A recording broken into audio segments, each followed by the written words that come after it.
call to order this board retreat, Scottsdale Unified School District number 48. The time is 5:01 p.m. and today is August 8th, 2022. Vice President Dr. Hart-Wells, can you please lead us in the Pledge of Allegiance? Pledge allegiance to the flag of the United States of America and to the republic for which it stands, one nation, under God, indivisible, with liberty and justice for all. Thank you. And we will begin with a roll call vote. How about, Christine, can we start with you and then go counterclockwise? Okay. Christine Harrington, Director of Communications and Marketing. I'm next. Michelle Watt, Chief Systems Officer. Alexis Wilson, Assistant Superintendent of Human Resources. Libby Hart-Wells, Governing Board Member. Scott Menzel, Superintendent. Patty Beckman, Board Member. Zach Lindsay, Board Member. Julie Sanowski, Board Member. Jan Michael Greenberg, Board Member. Shannon Crozier, CFO. Margaret Cerna, Executive Director of Elementary Schools. Melissa Sakos, Assistant Superintendent of Secondary Schools. Cindy Bachna, Director of Assessment and Accountability. And Karen Benson, Associate Soup. Good to see you all here. Hey, I've been asked to remind everyone to turn their mics on and off at their place settings when they want to speak. I turn this over. Thank you all for being here, too. Thank you, President Sanowski, members of the governing board, and members of our leadership team. It's always a pleasure when we get an opportunity to have conversation that's a little less formal, but it's very important this evening. So as we get started, I just want to provide an overview of how we anticipate the night will unfold. We'll do a little bit of a review with respect to our strategic plan, talk a bit about the rollout that we've done with our leadership teams at the Admin Academy and our Back to School rally and at the site level. We'll also spend some time framing our thinking, and Dr. Benson will lead us in that effort. And we'll spend the bulk of our time really drilling into the key performance indicators. So, you know, we've been very intentional throughout the entire process of developing the plan. We have action steps, we have the plans for implementation teams, and one of the most important roles of the governing board each year as we think about our key performance indicators is what are our specific targets for achievement this year. So when we set those, it really does provide guidance for us in terms of our prioritization and next steps.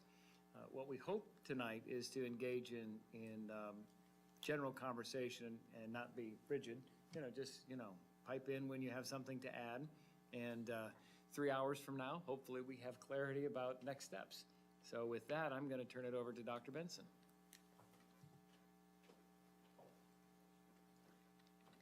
I'm going to check if this mic is working too, correct? I can hear that.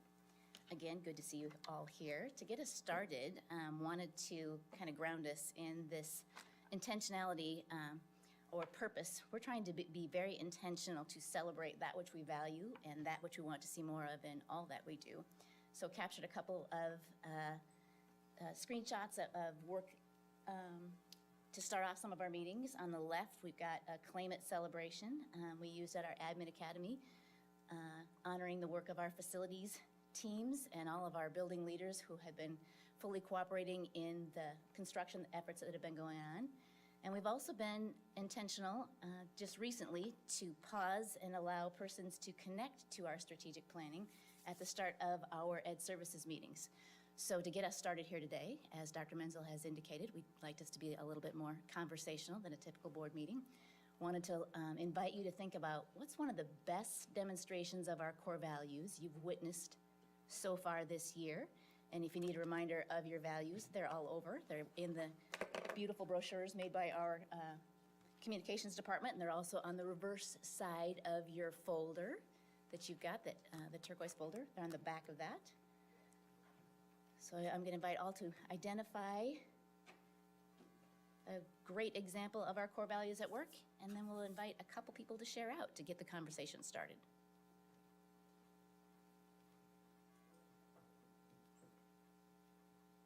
Anyone like to start?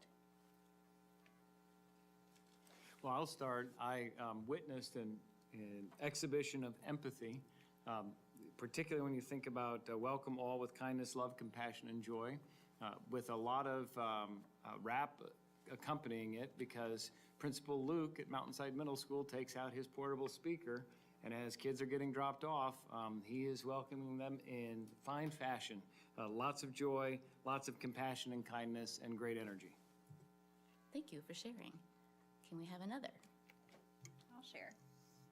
Just recently shared this actually with a journalist, and that was this summer, the nutrition services serving 28 non-district sites within tribal communities and the surrounding cities for children in need. Appreciate that. Thank you for sharing. Can we have one more? I'll share. Kind of a mix between excellence and integrity by the presentation that was given at our most recent board meeting by Michelle Irvin, really bringing forth not just what we're doing well, but our areas of opportunities as well for all of our students. I appreciated that a lot. Thank you. We appreciate noting that. Christine?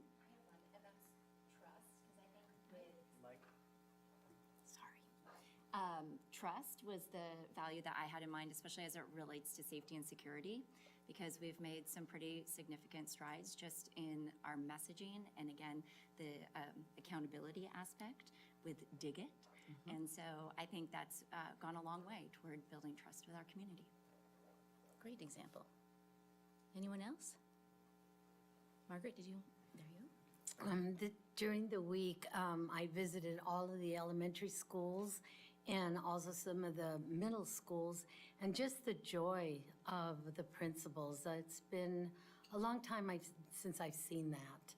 And I keep sending Dr. Menzel and the rest of the cabinet pictures of us, and just the look on their faces and the hope in their eyes. I'm just really motivated to get the year started.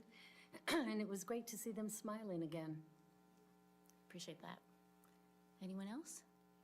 I was going to share Kiva and all the work and the time that the facilities department and the teachers and the staff put in the week before, the weekend before, just getting that school ready to go and open and available for our students on that first day of school. And there was a lot of extra hours that went in by a lot of people to make that happen and make that a successful first day of school for those kids. Thank you. Anyone else?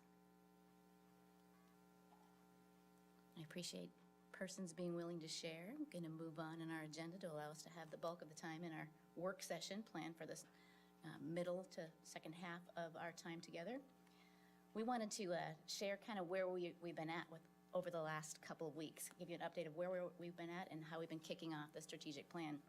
It's already been referenced. We had an admin academy in July a couple weeks ago, embedded some time to review and go over the vision, mission, values, the goals and the commitments, make sure that we're all on the same page about the 5 district initiatives, and sharing about our initiative implementation team so persons can be a part of this work moving forward, and our KPIs that were recently approved by the governing board in late June. So our goal has been to develop a shared understanding of all the components of our strategic plan across all of our departments and across all of our sites. We've been really intentional to try to keep that which we're sharing aligned with the Cognia accreditation that we've got going on this year, especially with goals 1, 2, and 3. We hit a whole lot with school safety.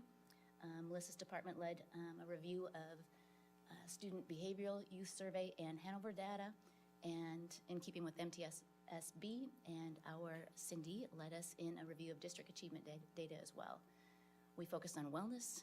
All stakeholders had a couple guest speakers that talk with our leaders about the importance of wellness and mindfulness, and we had a guest speaker that connected with how we can best promote wellness with our students as well.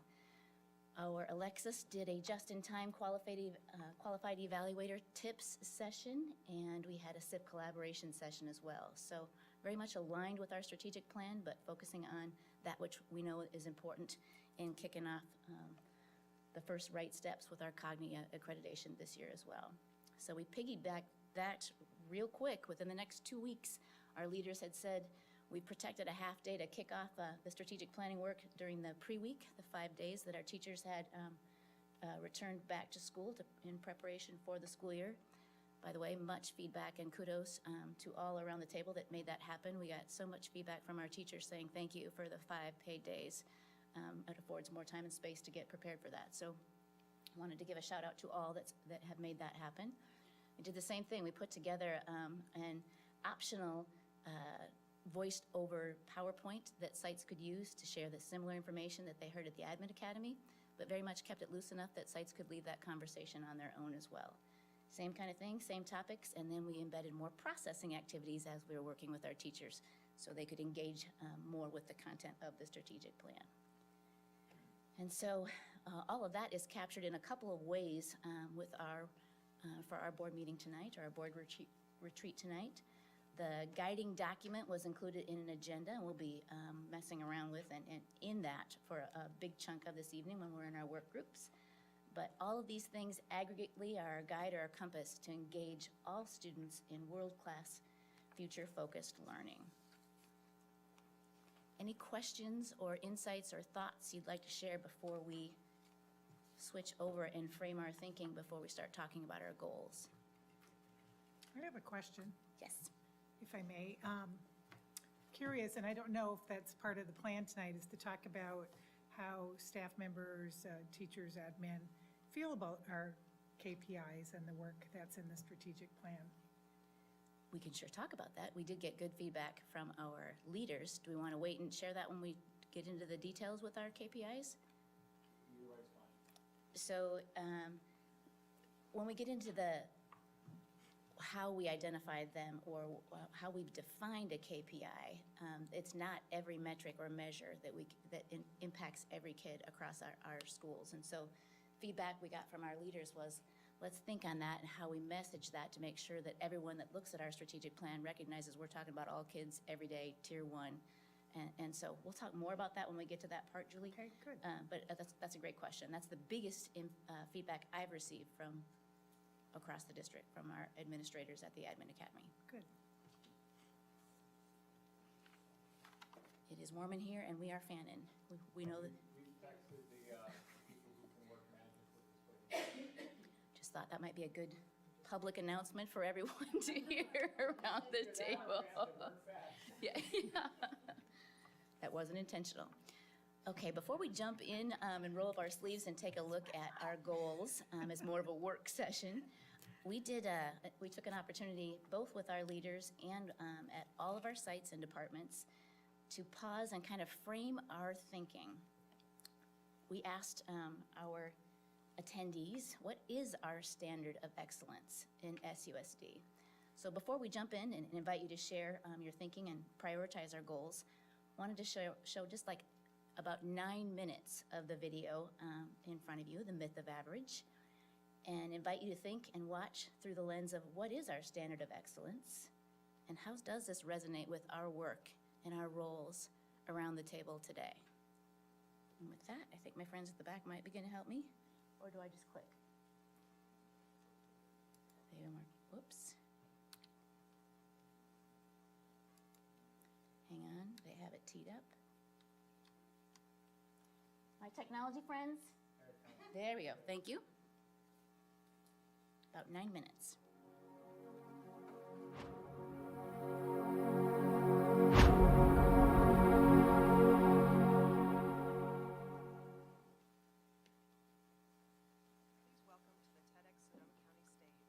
Please welcome to the TEDx Sonoma County stage, Todd Rose.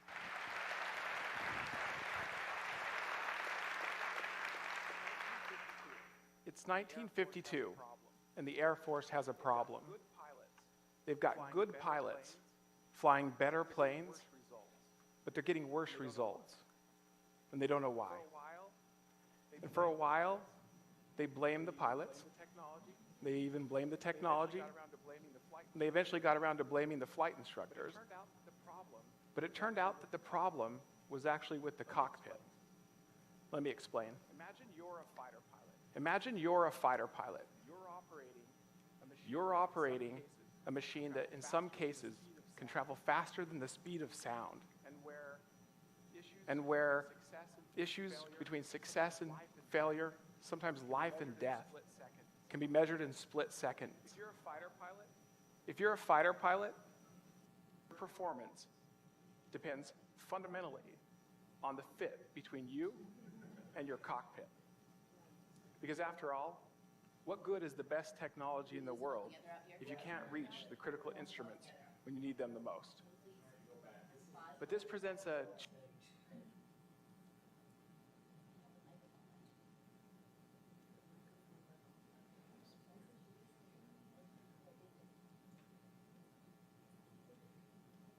challenge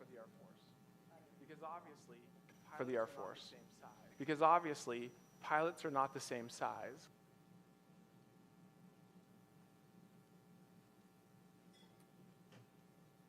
Give them another minute.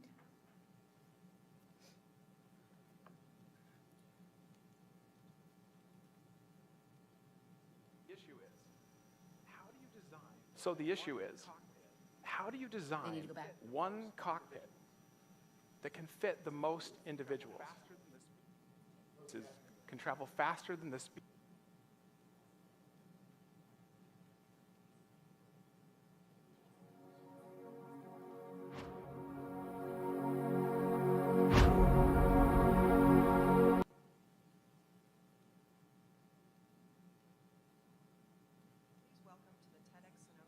Please welcome to the TEDx Sonoma County stage, Todd Rose.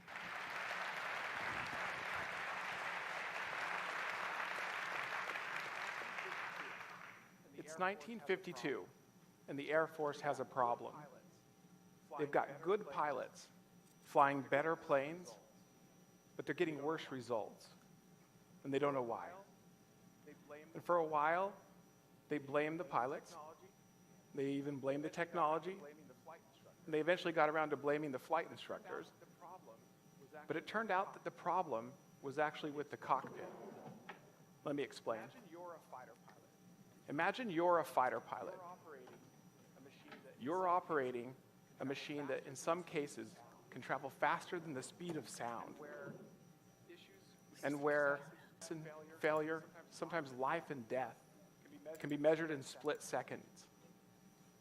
If you're a fighter pilot, you know that your performance depends fundamentally on the fit between you and your cockpit. Because after all, what good is the best technology in the world? What good is the best technology in the world if you can't reach the critical instruments when you need them the most? But this presents a challenge for the Air Force, because obviously pilots are not the same size. So the issue is, how do you design one cockpit that can fit the most individuals? For a long time, it was assumed that you could do this by designing for the average pilot. That almost seems intuitively right. If you design something that fit for the average size person, wouldn't it fit most people? It seems right, but it's actually wrong.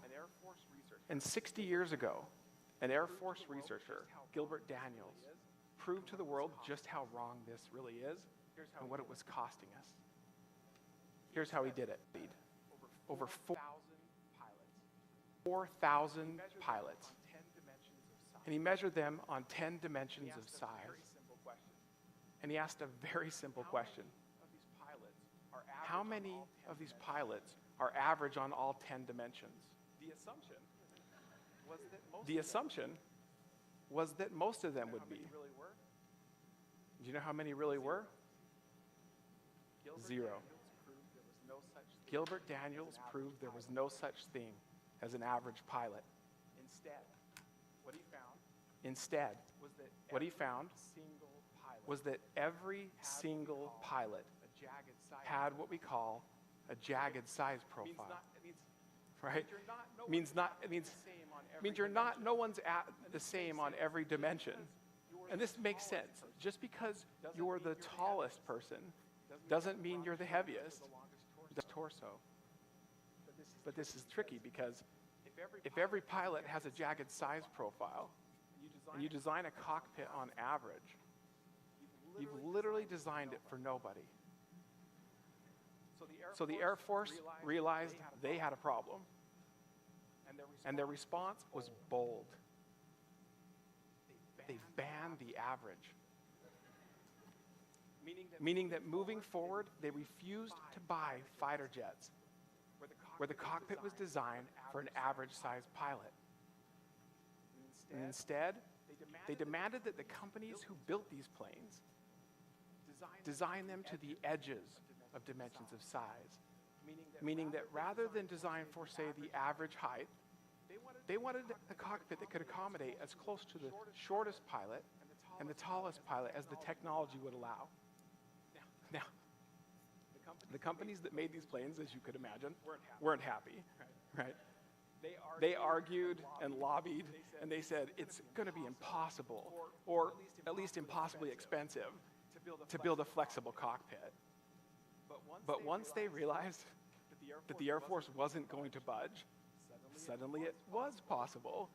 And it turned out it wasn't that expensive. And in fact, they made great strides, leveraging simple solutions that we all take for granted in our everyday lives, like adjustable seats.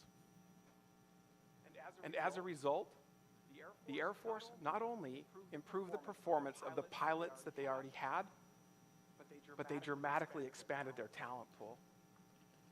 And today, we have the most diverse pool of fighter pilots ever. But here's the thing. Many of our top pilots would have never fit in a cockpit designed on average.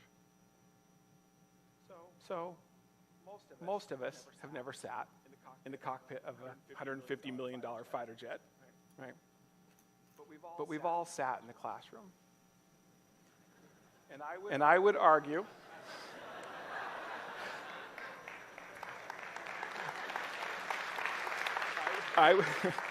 I would argue that these are the cockpits of our economy, and I think we all know that we have some problems.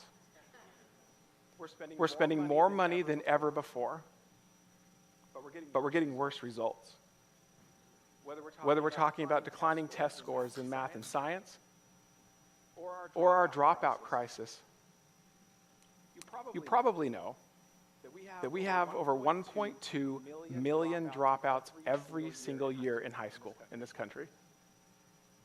What you may not know is that at least 4% of those dropouts are known to be intellectually gifted.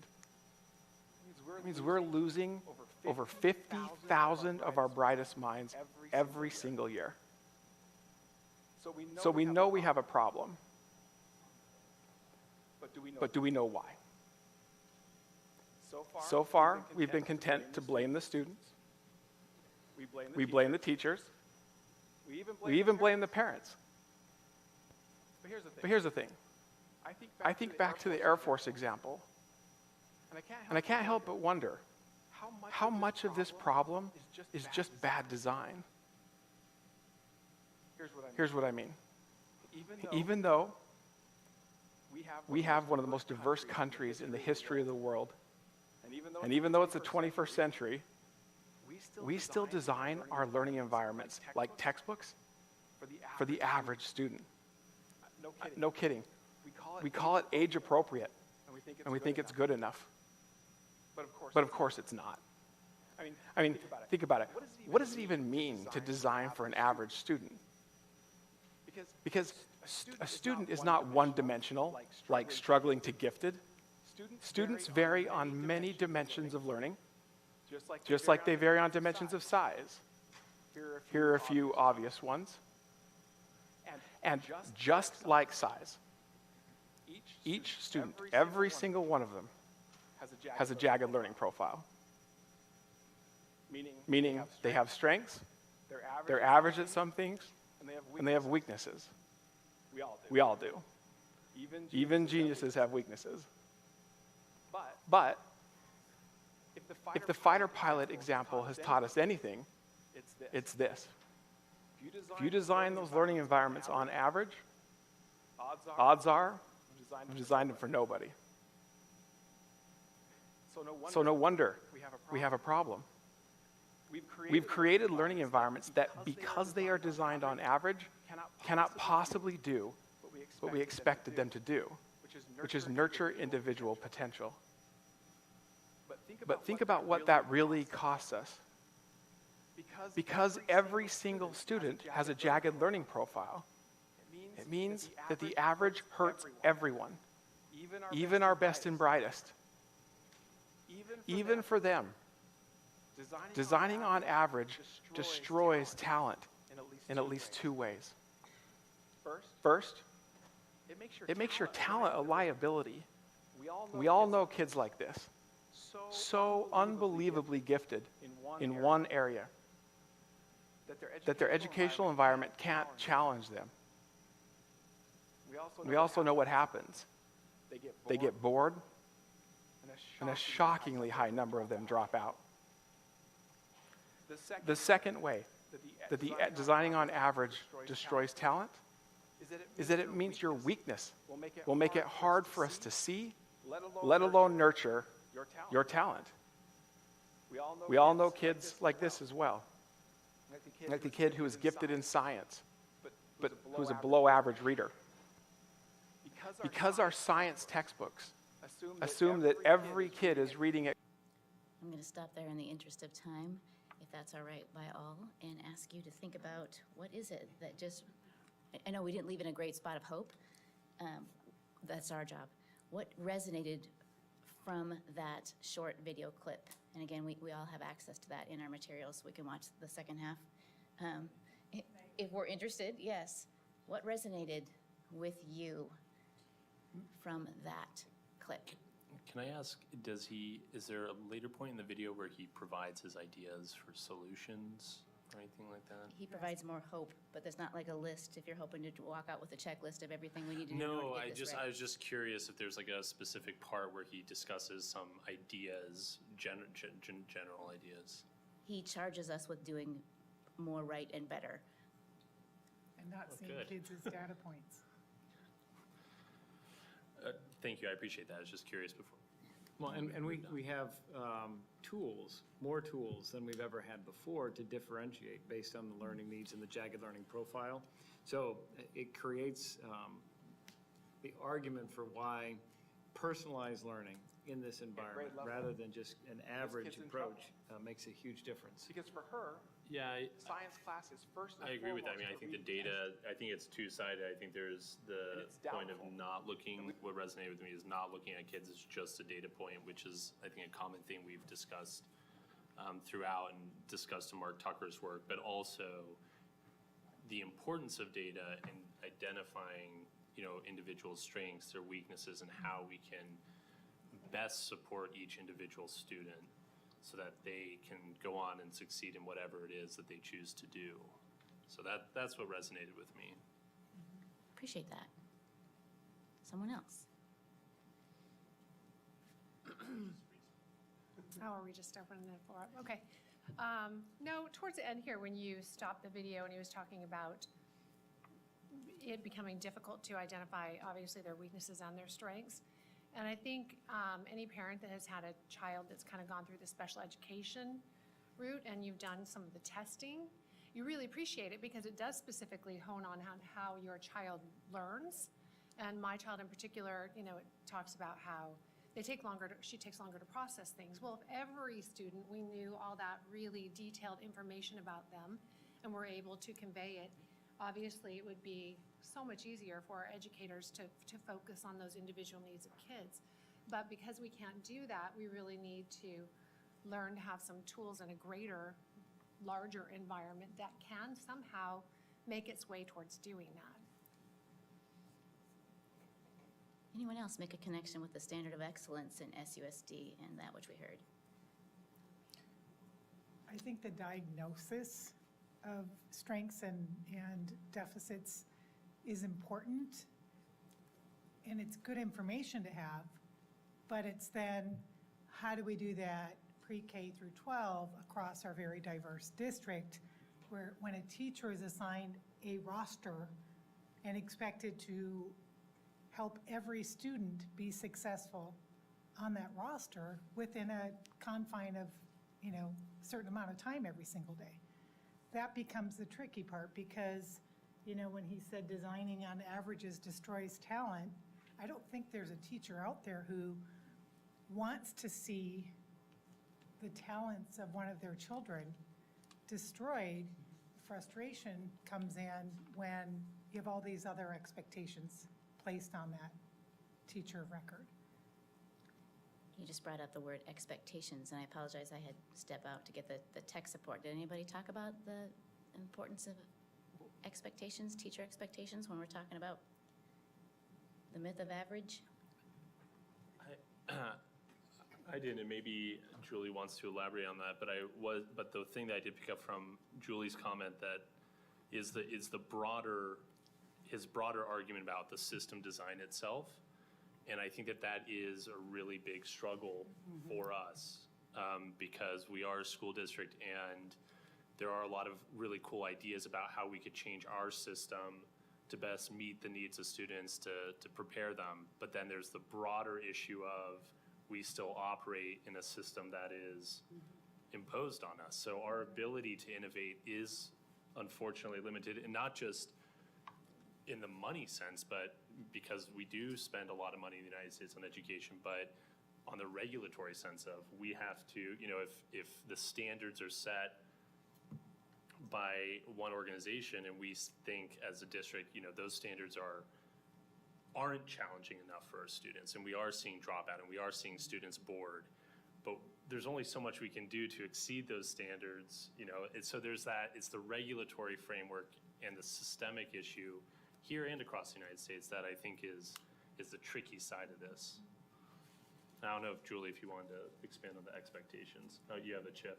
Yeah, there's a chip in the mouth. I'll just Now, add. well, and I think to individualize instruction like we do within special education, I think everyone here could admit that would be ideal.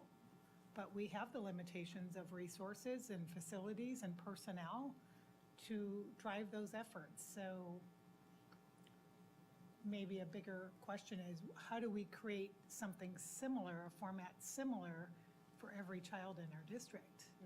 Thus the importance of those universal screeners that we have spoken about and those targeted interventions. So I would always explain this to administrators and staff that, we all know that we can take an antibiotic to help with some type of infection, but penicillin's not going to work for everybody.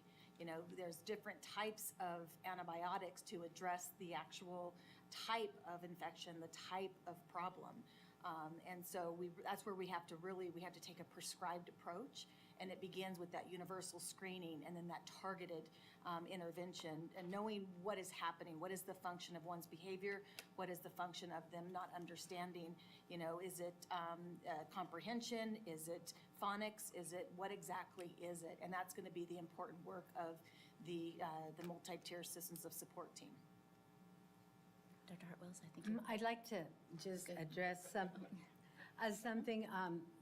At the end of last year, we finished some work on our ELD task force. And when I saw the frame about the jagged edges, it was never more apparent than what we saw in our work about how we don't have one size fits all. And just in the time that I have worked for the district for, 25 years, I've seen the diversity just really come to light. And fortunately, Dr. Menzel has acknowledged that we do have our students that are different and have different needs. And we had an awesome committee that has come up with some really great type of our own strategic plan of how to meet the needs of our kids. And I want to really say thank you, Dr. Menzel, for making that a priority in your goals, because our kids that are second language learners, our Title I kids, are socioeconomically challenged, we're meeting their needs one by one. It's going to take some time, but when we looked at our values and we see empathy, trust, inclusion, and unity, we're on the right track, I believe. Appreciate that, Dr. Hartwells. You've been very patient. Yeah. Thank you. I don't mind going last. A couple of observations. I did watch the whole thing already, and the punchline is he's a dropout, and he's now a professor at Harvard. So the whole point of this story is his own personal journey and how the current system didn't work for him, but he succeeded anyway. So when I thought about this, and first of all, I don't know who found this, but this was great. So thank you. I was very excited when I watched it yesterday, preparing for this meeting. It reminds me a lot of how we have changed the way we target therapeutics in healthcare now. And you heard this concept of personalized medicine. This conceptually is no different in my view, but we have to learn this lesson over and over where we try a one-size-fits-all approach. And when I say we, I mean as a society, it's not personal. And then a lot of other special interests influence that structure and that framework and start to galvanize that framework, making inertia a very powerful force to keep it the same way. So my reaction to this was, yeah, let's be bold, but being bold, and I always believe this, is to allow teachers to have creative licenses. But to do that is like in any entrepreneurial endeavor, you have to be willing to fail and admit and learn from those failures. And that's a very hard thing to do. So I'm not trying to be idealistic about this at all, but that's why we haven't been able to make, quick, the time horizon here hasn't been short, it's long. That said, I just shared with Dr. Menzel a video I watched earlier this morning, an education summit out of Stanford. The country of Sweden was able to do pretty substantial improvements as a country in the matter of 4 years by changing the way they approached incentivizing and rewarding teachers. And what do you do that for? You do that for being creative. So I do think that there are some models, and I appreciate that we're even having this conversation because I think it's great and timely and needed. And at the end of the day, the students win when that happens. I appreciate that very, very much, and wasn't sure I should give the spoiler alert, so there it was right there, and what happens at the second half of this clip. But I do think while there's other models that we can learn from, that which we can control, focusing on our strengths and where we're getting it done, and we can impact the lives of a kid right now, every day, and a lot of teachers get it done. Lots of quality teachers across our organization at Tier 1 in the way that they engage kids and get them thinking at high levels. If we do that consistently, we know that is something within our control right now that makes an impact. We've seen it, we know it, and so just want to make sure we're ending on hope and positive as we frame our thinking and jump into our next section. Well, and I just would like to add, the first response of the airplane manufacturers was that they couldn't design the seats per the requested specs. I would push back on the notion that we can't, within our current constraints, still redesign the system. Because while there are a number of constraints, and I'll acknowledge those, we have a lot of ability within our system to do things differently. So when we talk about the Scottsdale Standard of Excellence, what that means, for me, I started thinking about, what's our standard of excellence for customer service? I mean, do we have some real expectation for we return emails within a certain period of time? We respond to voice messages in a certain period of time. What's our standard of excellence for greeting people when they come in our classroom or when they get on the bus? Or, every part of our operation is contributing to the overall success of our students. And a standard of excellence isn't just good enough. It's not just the average. It's not just beating the average. It's really something that, per our vision, is world-class and future-focused. So part of what I'm trying to orient our conversations around is being clear that it's a high expectation. Standard of excellence is not just being better than average or beating Paradise Valley. It's really about preparing our kids for world-class, future-focused learning. Thank you. And with that, we're going to segue into our next part, talking about the 5 goals we've identified and a conversation with our board about whether they are the same in importance or if we want to prioritize. So we've at a couple of different meetings, there have been questions about, are all of these goals, the 5 goals and the commitments underneath them, weighted the same, or are they, and should they be weighted differently? So we wanted to create this space to have that conversation.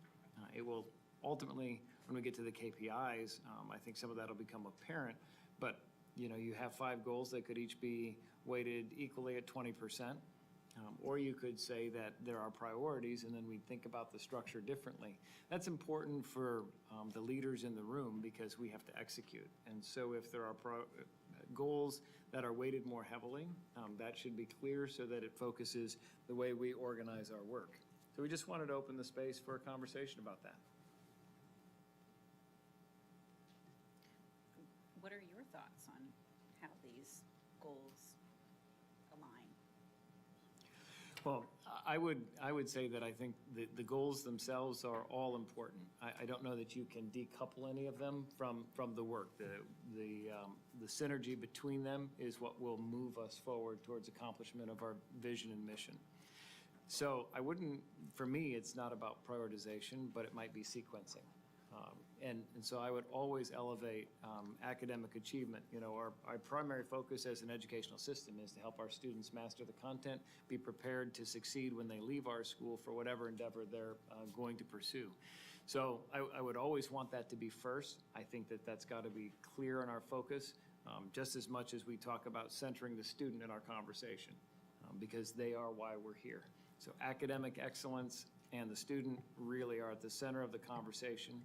But you don't get there if you don't have a healthy culture and climate, right? That's the soil in which we're nurturing these students. And so culture and climate, if you don't have that, you're never going to get to academic excellence. If you can't attract and retain top talent, you're not going to get the highest level of result for the effort that's put in. When it comes to strategic partnerships, what we know is we can't do this alone. Schools can't do this alone. We need partnership with our parents, with the business community, with others in order for this to be successful. And then because we live in an environment that we don't have unlimited resources, optimizing those tied to that first priority of academic excellence and how do we create the environments for learning all comes together. So for me, I would have a hard time saying one is more important than the other, but I would frame it just like I did. Thank you. The way I see this in my mind's eye is that goal 1 is the output and goal 3 is the input, and all the other goals are synergistic, I think that's the right word, and wrap around that input output chart. That's how I see it in my head. I may be disagreeing, that's fine. But kind of the analogy that comes to mind, since we're being informal, before we got married, we had to go, we spoke with a preacher, and he gave us some very sage advice, which was, 1, don't speak in absolutes. That was a good one. But the one that's relevant here is that, it's not a 50-50. Some days it's 90-10, and some days it's, 80-20. And that's how I see when I say wrap around, is that some days, and for some students on some days, you need goal 4 more, or goal 2 more than you need goal 1. But at the end of the day, goal 1 is why we're here, and goal 3 is how we get there. So that's just my view of how I look at this. But I appreciate that there's some danger in saying there's higher priority, and I'm not trying to suggest that there is. I just think the way that the inputs and outputs work together, there is a priority on goal 1, and goal 3. I agree with both of you. I think I almost view it like a house, right? I mean, the 2, 3, and 4, and 5 are your foundation, and you're not going to be able to build the house, the academic output, without it.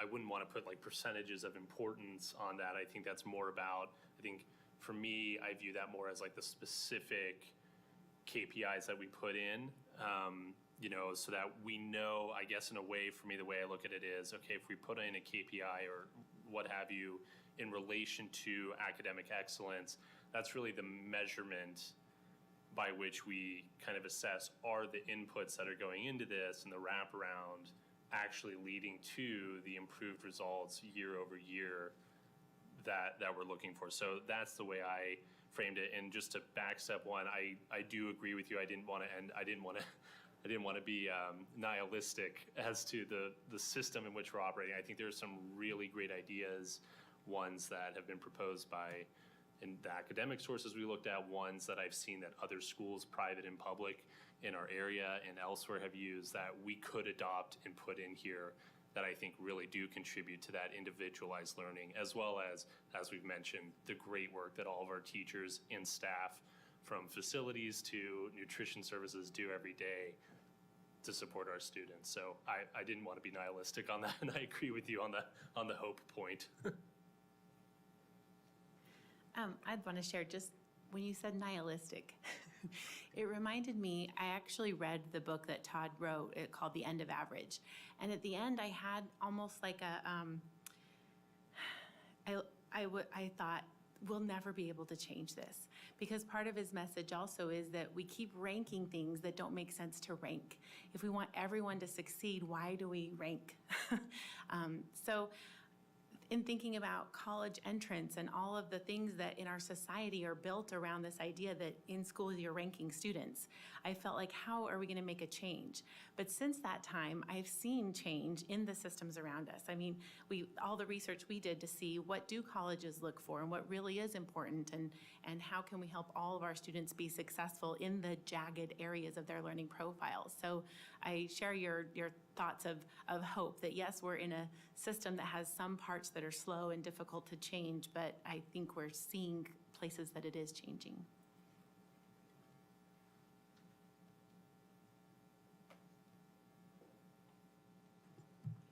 Which doesn't mean we look for the new shiny object to then start over and hit the refresh button when we know the support that's needed for students should be our primary focus. So how do we, it was mentioned about supporting best instructional practices. How do we include those working closest with the kids in this process, so it doesn't become one more thing, one new thing, because if you've been around long enough, it seems like everything just cycles, because we know what, the keys to success are, but we have those challenges then that we continue, those are the things that seem to change, whether it's financial or finding enough staff members or whatever to support a child's needs.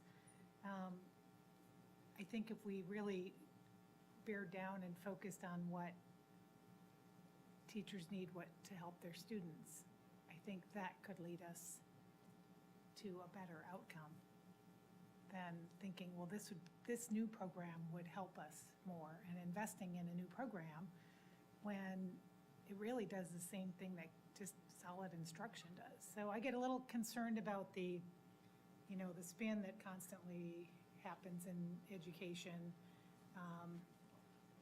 When we look at these goals, I like the analogy of the building the house of cards and how important they all are. But then at times they do flux, and they have to. So I think giving the permission to allow it to flux is really important, and take away some of that stress on employees.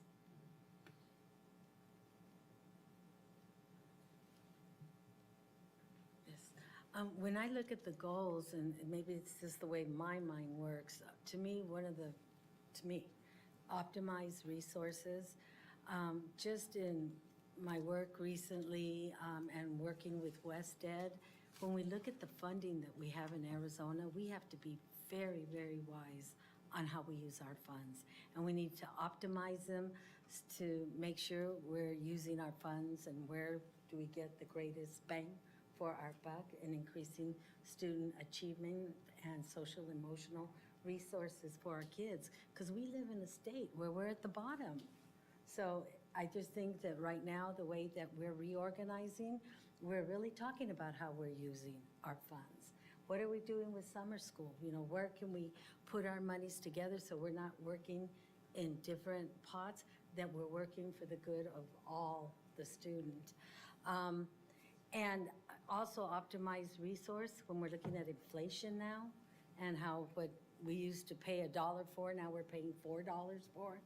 And also at the resources, the human resources. We're having a hard time finding bus drivers, finding someone to feed our kids, finding somebody to cross them at the crossing gates or whatever. So to me, optimizing resources is really important.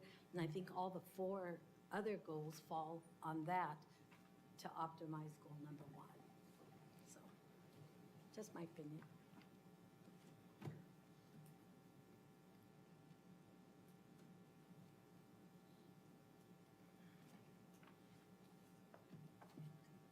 I appreciate the conversation. Given there's not been a recommendation to prioritize at this minute, are we comfortable moving on, knowing that we've got synergistic ideas and that we know that sometimes one goal may take priority or preference over another? Do we need to move further in this conversation? I want to be clear, I do think we should prioritize goal 1 and goal 3.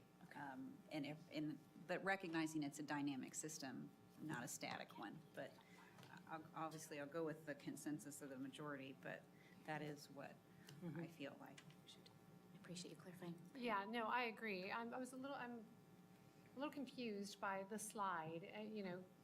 I don't think the goals should be weighted the same necessarily. No.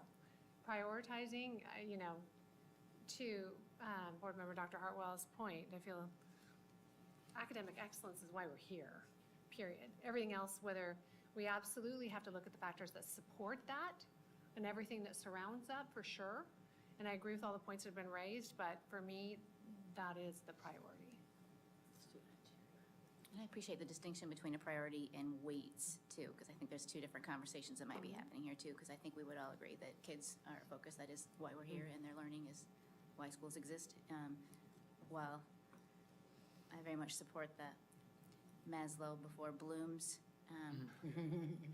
saying, because we know we got to take care of our kids first, or they're not going to be learning a thing. But appreciate that we've identified academic excellence as a priority. Do we need to have a further conversation about weighting, or is that not the time and place for this right now? Yeah, I guess it's difficult. I mean, I view it, I think you can call it a priority, but I view it in the same, I think it's it's the output for me. So for me, any weighting or prioritization really comes down to the specific KPIs that we choose to implement. Because, as I said, that would be in my mind the measurement, and it does raise, though, a significant question, and that is, and I guess we will have this discussion, is, what is a measure of success? Because college and career readiness is, in my mind, a very simple standard measure of success for academic achievement, academic excellence. So we're saying goal, academic excellence is the output. College and career readiness, that is the measure we end up using as an example. But then the question is the ACT a measurement for an individual like Todd, who we watched? And if it's not a measurement, what do we have the ability to do to support and recognize a student in alternative ways for their strengths and weaknesses, whatever, all the progress that they've made to date, and what do we mean by these terms?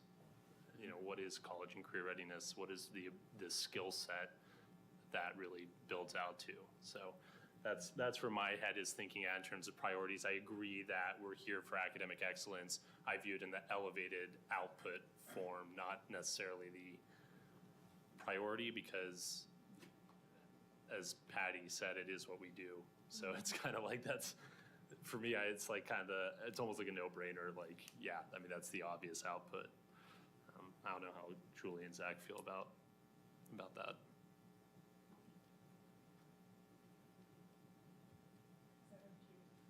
No, I don't know. I just. I think it's kind of obvious how I feel on this subject. And I don't think college and career readiness is an endpoint. I feel like it's a starting point. It may be the end of our system that we are tasked to deal with. I also understand that because of that variance of our students and that time in their lives, they may not be ready for what's next or what's, ultimate in their life until 10, 15 years down the road.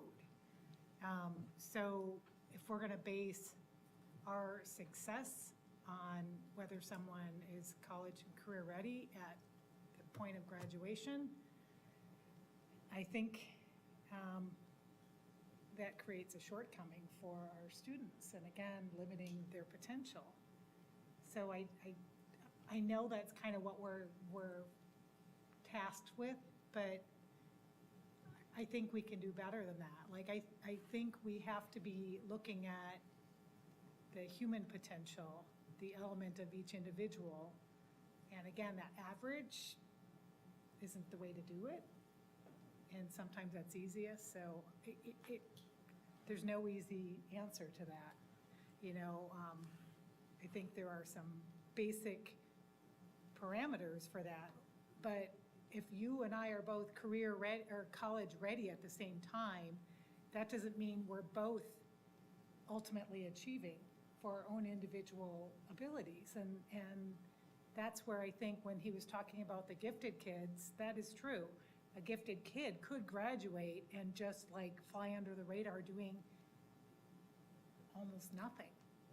But that doesn't mean we've challenged them and we've created what's optimal for that child, for what's next for them. So, I think we do need to be looking bigger for some of our students and realizing that it might also be different for some of our students. So it is a hard ask of what's the priority? Well, cool if you're going to college, but is that really challenging the individual? Yeah. And for some, that's not what they want to do. So how can they be successful doing something else they're interested in? So unfortunately, we don't create longitudinal studies on our students to determine how successful they are, 5, 10, 30 years after graduation, but that's ideal. Appreciate that. You're So laughing. we've had a recommendation We have that. some, yeah. We do collect some data. Yeah. Well, and there's a little bit that's included in a KPI that we'll be exploring here in just a bit.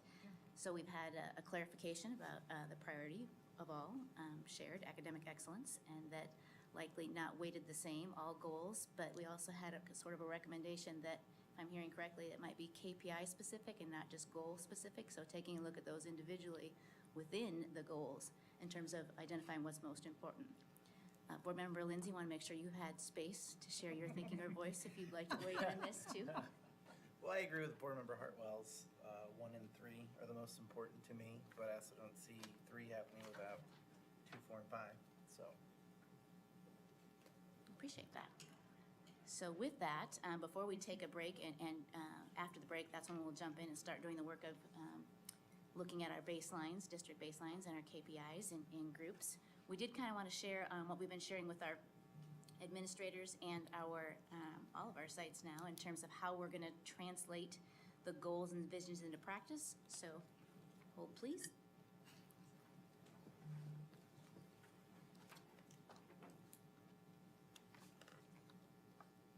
Okay, there's not, it's been interesting to have conversations with persons as I'm onboarding here too. There's not a direct alignment with the 5 goals and the 5 initiatives that were identified in the phase 3 of the strategic planning work. So to try to make a visual so all persons could wrap their arms around that and an understanding around that, the academic excellence and culture and climate, goals 1 and 2, there's 2 groups that will be leading that. 2 district-wide strategic implementation initiative teams, academic and behavioral. There's strategic partnerships lines up in terms of a district strategic initiative, right with goal 3, talented and qualified professionals, optimized or strategic partnerships lines up with community engagement and partnership, and then the optimized learning resources lines up again with optimized resources. And so the outlier there is innovation in teaching and learning, because it's cross-cutting of all of the areas. And so the visuals seem to help persons recognize that 5 initiatives, the first one is split into 2 with academic and behavioral, hitting both goal 1 and goal 2. So just kind of wanted to share that visual with our board members and cabinet members here this evening as well. We've had a request for taking a look at what the district initiatives really are. So we've shared that in your packets as well, but all of our sites and persons at every level have been invited to sign up for one of these teams. And so we wanted to be crystal clear about what they look like, what that work will involve. And then the final kind of clarification piece, I think this allayed a lot of anxieties in my first couple of weeks here, not just my own, but those around me, in terms of when we have to be or are expected to be successful in achieving or getting to a place where we feel like we've been successful in our with our strategic initiatives. And so it is with initiatives as robust as ours are, this is a multi-year process of high-impact teams working together to move the strategic initiatives forward.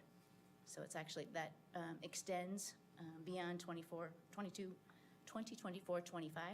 But I also think it's important to recognize where we're at with a couple of them. You can't move about this district without not being humbled at the beautiful facilities at work and some of the improvements in terms of what falls under optimized learning resources. So to acknowledge kind of where we're at in certain places and the great work that's happening in every area, starting with our strengths, is really important. But I think this helped persons realize we weren't starting this year. We didn't have the strategic plan, and then it was the expectation that we had all these ideas in place and we were ready to hit go. We'll learn together, grow together, and move forward together, all oars in the water moving the same way. Any questions or thoughts on this piece? Yes? So we can expect then further in the presentation, all of these to have very specific data within the pieces of where we're starting from and where we hope to be along the way? Yes or no? No? Well, it's a great question, because they are aligned to the goals, and so you're going to see data points there that are very specific with the KPIs. But if there's something that's missing that you're thinking and you'd want to have more data points about or metrics about, I think that's a conversation we can have moving forward. But I'll wait until we get there. Yeah, okay. That's fine. Did you have something you wanted to add? Well, I was just thinking, from a key performance indicator, they are aligned with the 5 goals. The initiatives are designed to get us there. The specific aspects of the initiatives may have other measurables that help tell us whether or not we're successful. So when I think about innovation in teaching and learning, for example, we should probably have a rubric or standard by which to gauge ideas, because we don't have unlimited resources to try everything. And before we go to scale, we should definitely have proof of concept. So think about what our R&D cycle looks like. How do we do rapid prototyping? And then when we find out that something is working, how do we make sure that we're prepared to go to scale and provide the support necessary? So what you won't see in our measures are those standards of how are we going to implement an R&D structure within our system. But you will see on the back end, as we're implementing those things, they should be designed to accelerate achievement for students. And so that'll be the proof in the pudding. And so it's kind of your process measures and then your outcome measures. We've been focusing on the outcome measures through KPIs. There will be process components to these initiatives once they get fleshed out. Right now, we have the teams. We don't have the specific initiatives. Okay. And we can talk about that, but the slide before, we talked about prioritization, and I specifically, and I speak for myself, said that, I feel that our priority is academic excellence, but when you talk about the other 2 that were on there, I do feel they need to remain elastic and flexible as we move through this. And the prioritization for me, when you look at the data inside each of these, may come into play at that point. Right. Because we may have a year, once you talk about your process, and that maybe it changes. Maybe the priority changes in 23, 24. So I'll wait till we get there, but thank you. Appreciate that. Good insights shared. I'm remembering something that Dr. Sacco said early on when these were first being discussed too, and that not all of our sites are in the same place. So to suggest that everyone is at planning an intro, for MTSS behavioral, she was, I think in the first board meeting I watched, she was celebrating some of our schools that are much further along than others too. And so I wanted to make sure that people recognize that too. We've got really good things happening in a lot of places, and just because it says planning and introduction doesn't mean that we're not recognizing that too. I thought that was a really good point. Okay, we have one last little bit before we take a break. We have invited all persons, all stakeholders across our district, classified, certified administrators, to consider whether they'd want to commit to this work. And we have a digital application that's live right now. It'll close this Friday. Within that application, it does talk about the commitment to this work, and speaks highly of the kind of growth and opportunities that are allowed for persons that are part of these teams, but also talks about the other side of that, the balance of the commitment and the time and effort it's going to take. And so we're excited about people that have reached out and that are applying, and we look forward to establishing those teams in the next couple of weeks and kicking this work off in September with that piece. We're also at work, both Cindy and Michelle have been in talks with Dr. Menzel about the dashboard, and I think we have a thumbs up that it's almost ready to go, right, Cindy, as of earlier today, about how we'll monitor the progress, what timelines we'll have to capture the data and report, so all stakeholders can be watching and supporting and cheering us on and recognizing where we have celebrations and areas to continue to grow. And with that, that's kind of where we wanted to get you before we have work time in just a few minutes. Any questions about the application process or the district initiatives that we've shared before we take a little break, and we'll come back and get into teams and go to work? Hearing none, should we take like a 7-minute break? Sure, 5 minutes would be great. Do we need to do that formally? Hold on. Do we need to? Recess. Okay. Thank you. This meeting is recessed for 7 minutes. We will report back here at 6:15 p.m.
retreat is continuing.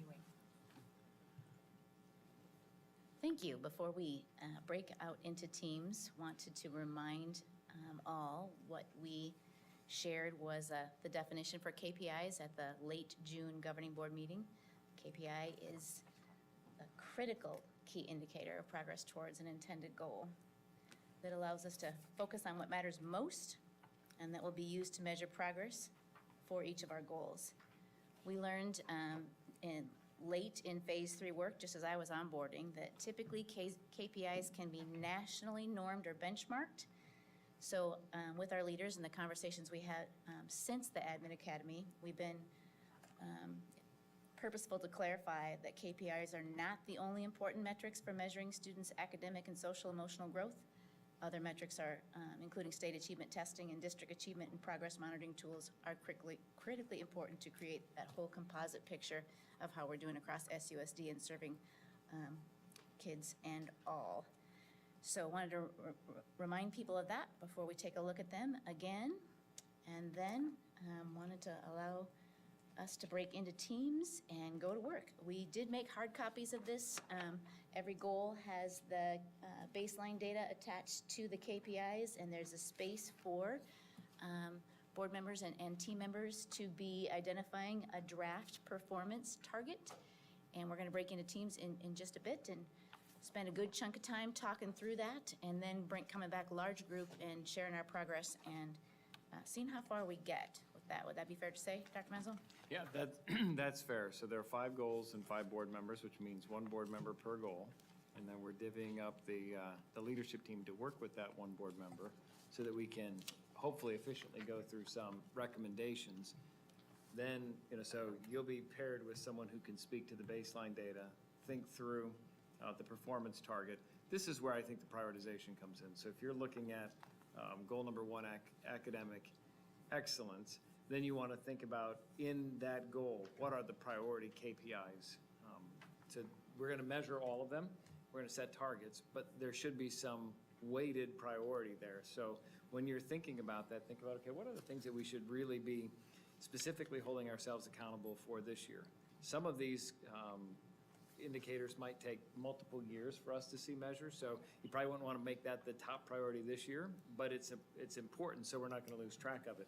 There may be other things that we know we can see evidence of improved performance this year, and we may want to prioritize that. So when you look at the baseline data, you can think about what does that tell us in terms of where we are, what in these, because not everything can be, if it's all weighted equally, then it's not differentiated in a way that's useful for us as we're working with our building level leaders. So that's what we hope to accomplish in the breakouts, recognizing we want to get to all 100%. That's definitely a target, but we also know that 100% is not, we had that under No Child Left Behind. Every kid was going to be proficient by 2014, and that didn't really happen. So as we think about progress, we want to be aspirational, we want stretch goals, but we also want things that are within that realm of possibility. How can we not demotivate people by setting something so far out of bounds that we can't achieve it, but not set the bar so low that you could achieve it by not doing anything but stubbing your toe?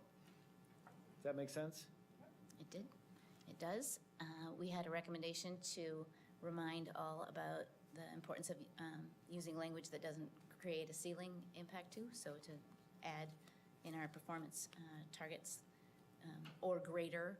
And so it's not just here, and we think that we'll be capping it or creating a ceiling. We want to keep it open for even further growth beyond that which we identify for a stretch goal. So I just want to check all of our understanding, given that this is a public and a recorded conversation, given we're going to come back and report out, it is an okay and an expectation that we can spread out by team. And am I understanding that correctly? And that's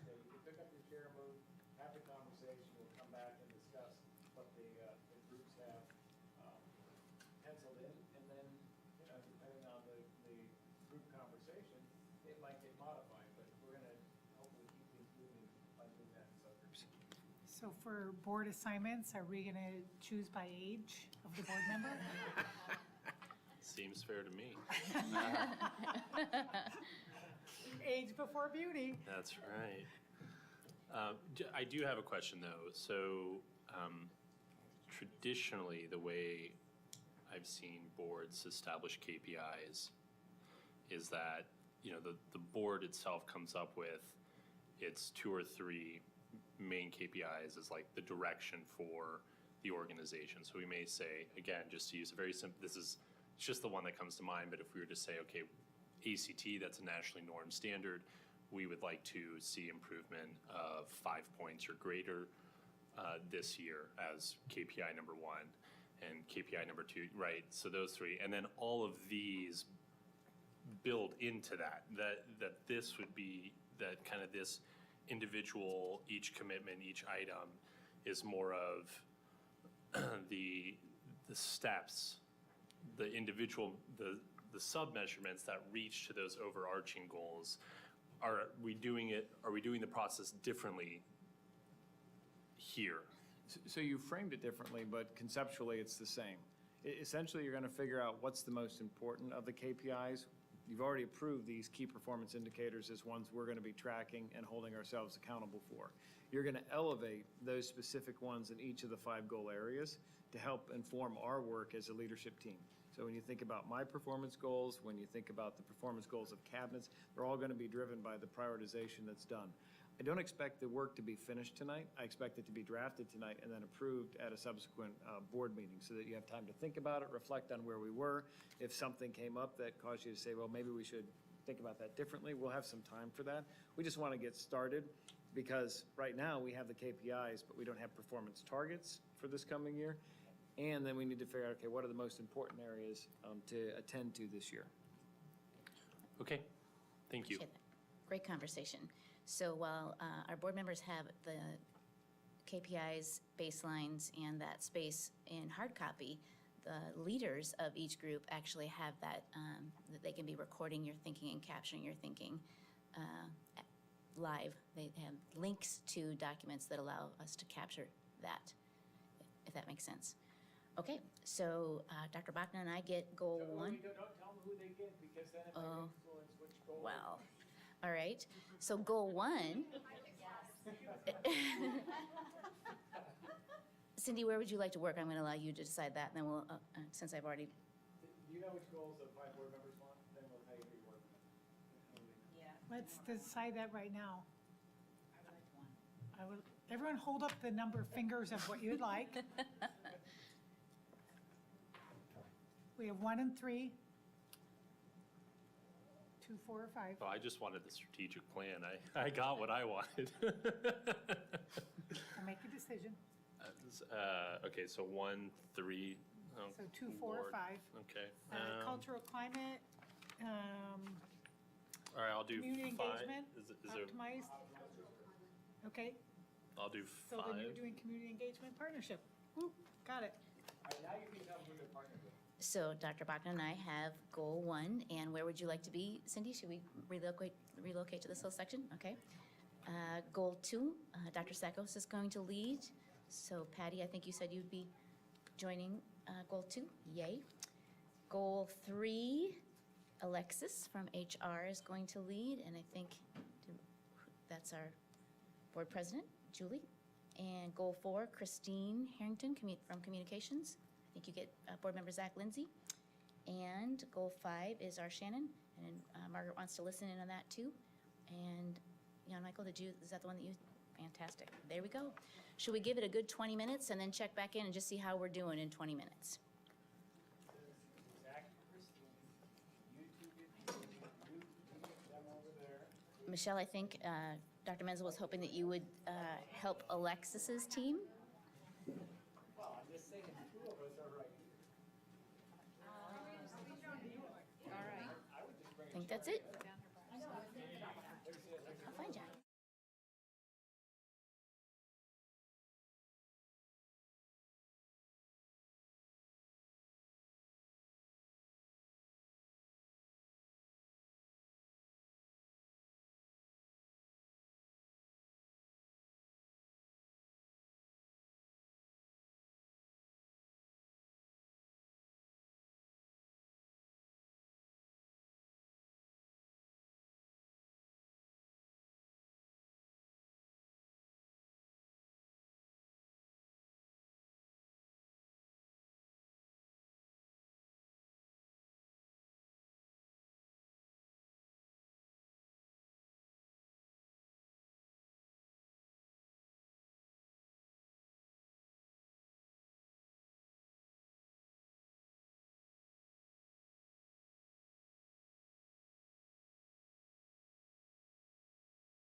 thank you for engaging in deep and thoughtful conversation.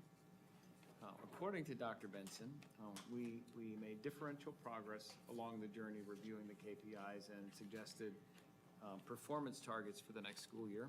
So what we hoped we could do before we get to the last item that we want to discuss tonight, and that is the board agenda standing items for this coming year, is to just have each group report out where you are, kind of an overview of the conversation.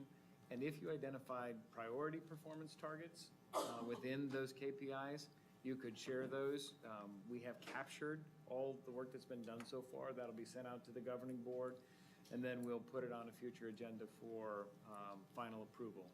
I'd like to say August 16th, but we might need a little process time, so it might be in September.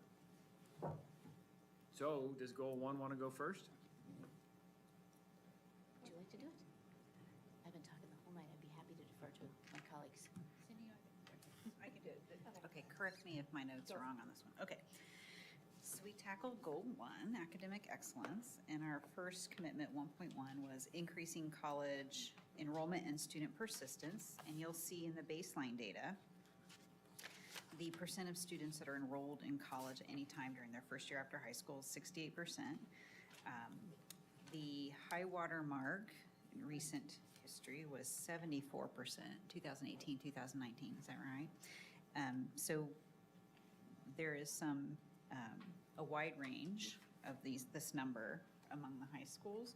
So we agreed that, Dr. Bachna pointed out correctly that this number is just a subset of those students who enroll in a 4-year or a 2-year college, so that it's a small slice of post-matriculation, which is why we did not choose for this to be a high priority, or the kind of standout, one of the standout KPIs, but is important. And we recommended just for this next school year, a 71%. What the idea was in 5 years, a 5% increase, and do it in stages, because we're still not exactly sure the impact of the pandemic on decisions to go to college. Is that fair summary? Yes. Perfect. And then our next one was increasing or maintaining graduation rates. This one also was one that the data indicate, the granularity in the data is probably more meaningful than this overarching average for the graduation rate as of June 22, which is actually 91.28%, which actually is 4-year graduation rate. So we have it as maintain. Is that right? I don't have that one in my notes. I believe we have increased 4-year graduation rate to 95% or Oh, above. okay, sorry, I didn't write that down. 95%. And that is, like I said, each high school, that's a different delta for them. Okay.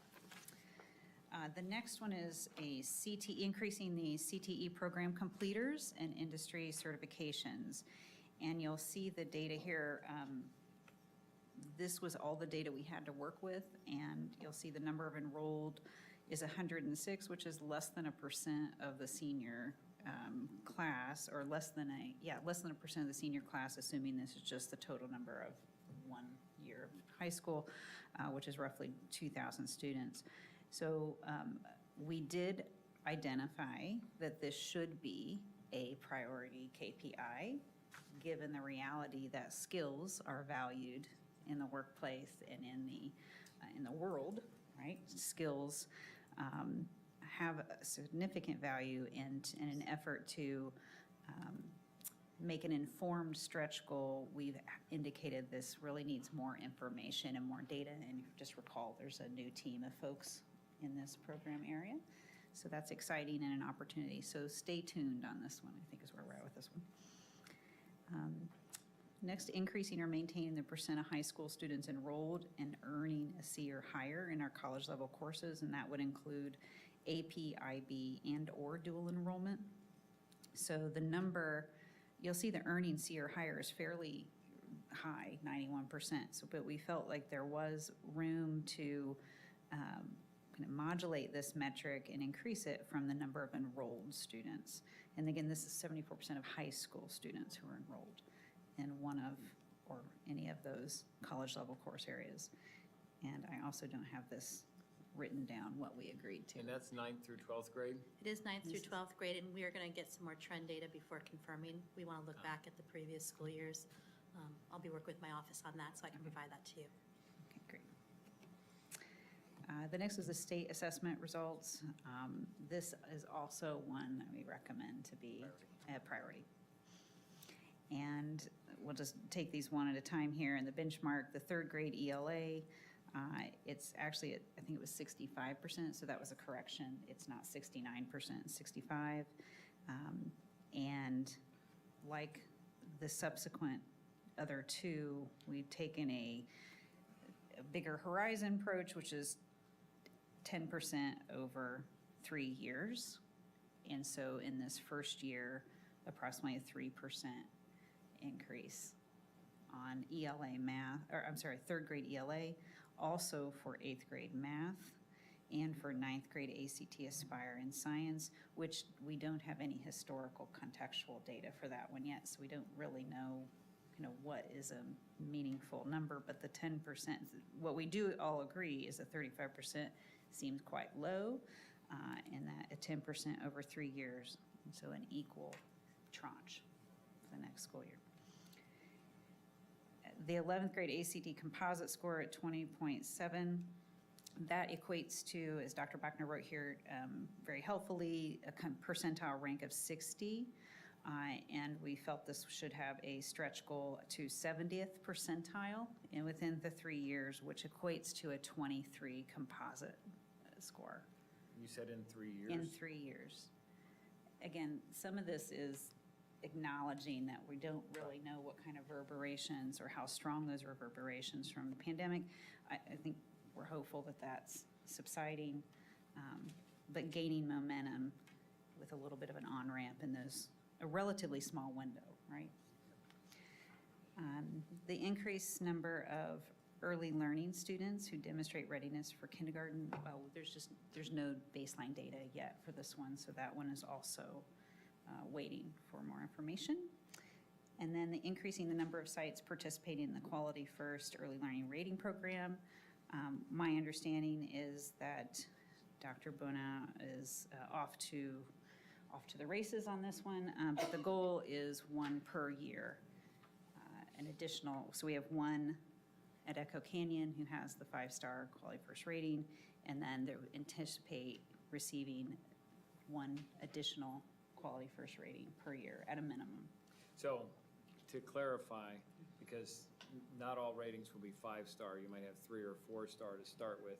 Are we differentiating on the 1 per year being another 5-star or just another one rated because it's a journey? We did not discuss that level of granularity, but we can. It probably should be informed by Christine's group, don't you think?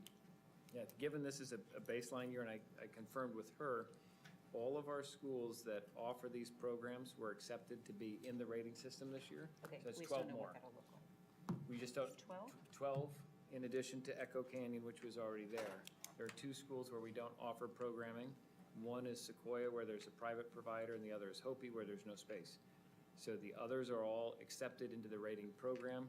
Because it's their first year, I can't predict how many stars they'll get, but they'll all be on there. So this is still really kind of a baseline year.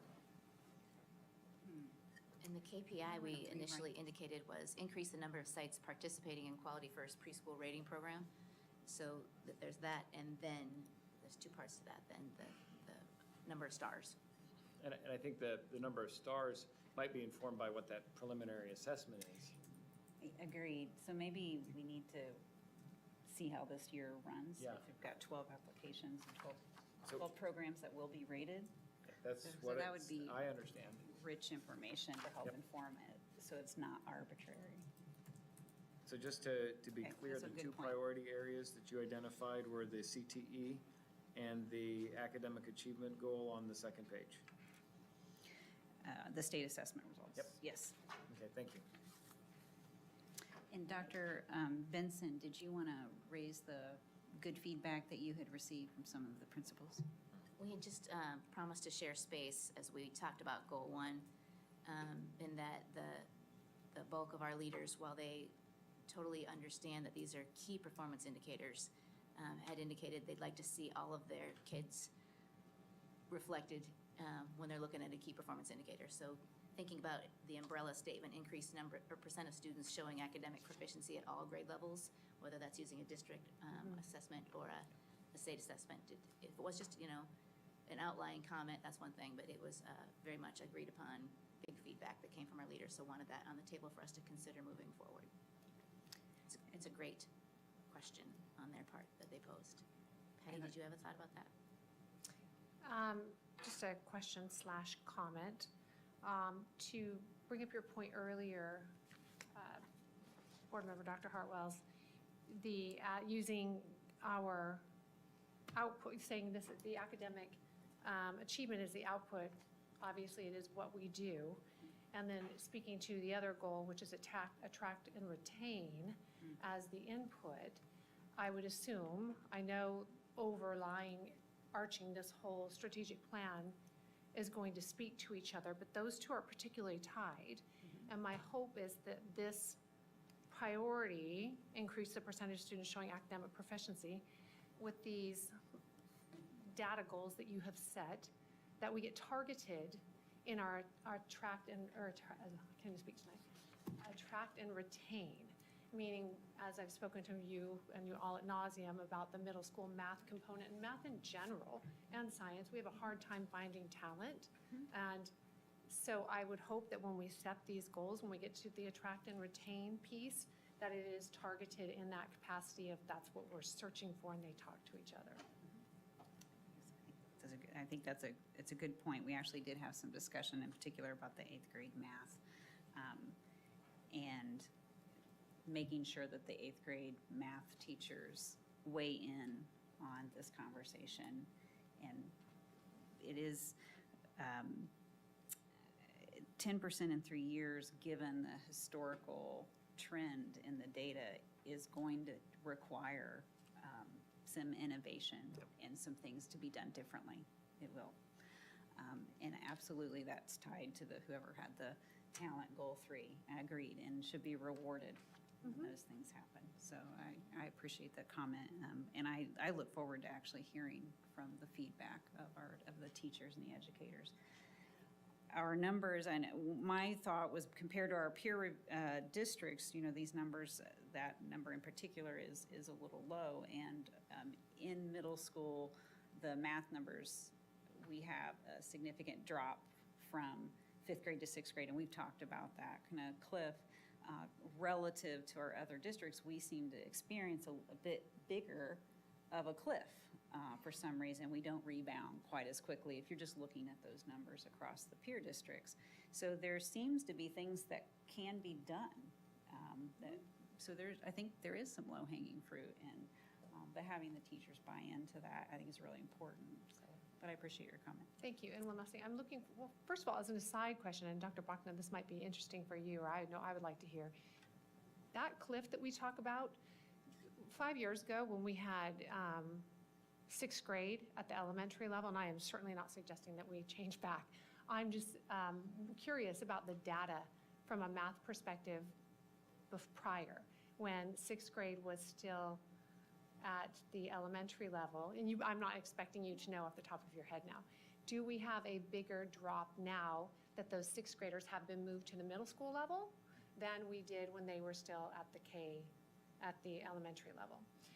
And then to your point, Dr. Hartwells, when we meet to discuss results a year from now, or you all meet and I am in the audience or whatever, I look forward to seeing how the two tie. Meaning, if we were to find those teachers, or if we were not to find those teachers, what percentages increases they were able to drive. So, thanks. Thank you. I think that's a fair point, and it goes to the whole synergy among these goals. I just wanted to point out, Dr. Benson had shared, and some of you probably are already familiar with this, but Chandler also has a model of using the growth, academic proficiency growth, as a KPI that we could take a look at, just to kind of help move things along a little bit for people to think about. But I thought it was also a fair feedback point and appreciate that all the students should be reflected here. Any other comments on goal 1 or questions? So just help me understand this very quickly, because I appreciate time is limited here. What, as we go through these, are we going to get to the prioritizations tonight, or? So the recommended prioritization in goal 1 is the increased CTE program completers and industry certifications, and the increase the percent of students showing academic proficiency in those 4 tested areas. So those were recommended as the priorities. So they've talked about setting KPIs in the other areas in terms of, or performance targets in the other areas, but prioritizing the CTE and the academic achievement on the state assessments and or national assessment.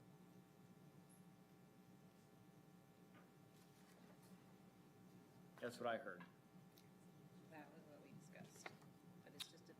So, okay, maybe let me ask a separate question. How do these prioritizations tie into the superintendent's performance about? Maybe that's where I'm getting hung up here, is because again, the way I view it is, we say, okay, here are the 3 things that we think are the measurement of 3 or whatever, but the 3 things we believe, if accomplished, we could say this was a successful year at SUSD.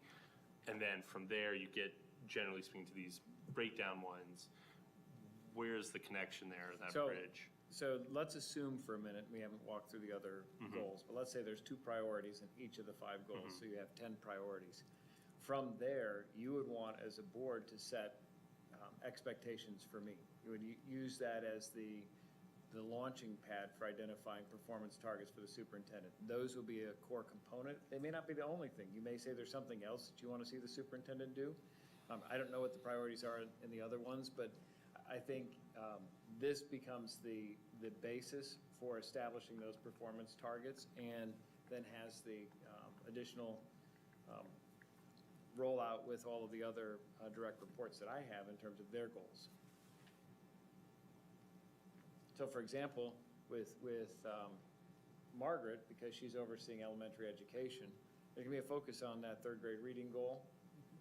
For Dr. Sackos, she's going to be looking at 8th grade math and 9th grade Aspire and ACT. So, those will be built into their performance goals and actually should be part of mine as well, because it's a team. Yeah, no, I appreciate. I worry if we have a ton of priorities. If we have 2 for each one, you're talking about 10. Well, I think you can go from there, and you could narrow in terms of what you want the focus to be. Okay. I think we're just starting here as here are some recommendations. We're going to come back and talk about this at a board meeting. We're just trying to get it on the table, both in terms of setting some performance targets in all of the KPIs, and then prioritizing which ones are the most important. Okay, yeah, I would agree. Okay, so I would agree with the 2 set. I would also agree with the, I would think that a priority would be increase or maintain the percent of students earning a C and higher. Oh, okay, but look at the KPI on that one, just to kind of, so this is C or higher in college level courses. Right. And the intent was to increase the number of students enrolled in those courses. You'll see that 91% of the students who, once they're enrolled in those courses, are making a C or higher, or, I'm sorry, earning a C or higher. Right.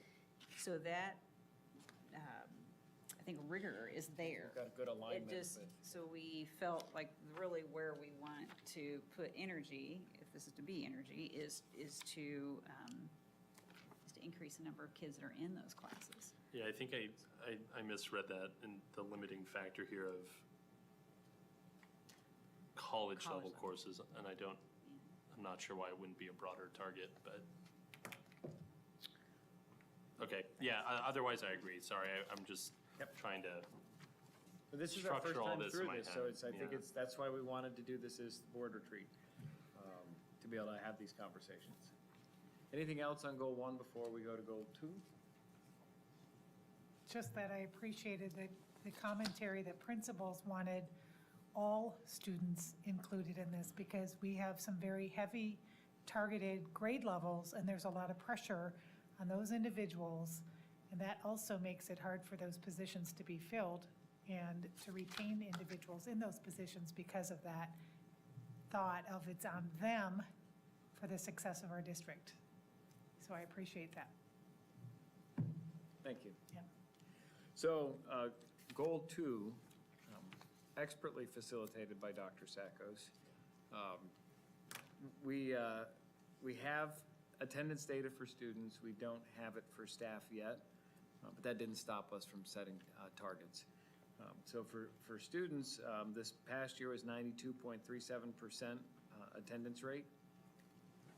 And that is the number, students divided by the number of days they could attend. So on average, each student missed about 8% of the school year. Chronic absenteeism is 10%. So that's a pretty high rate. That was a concern for us, and we thought a priority ought to be getting our attendance rate to 96.24%.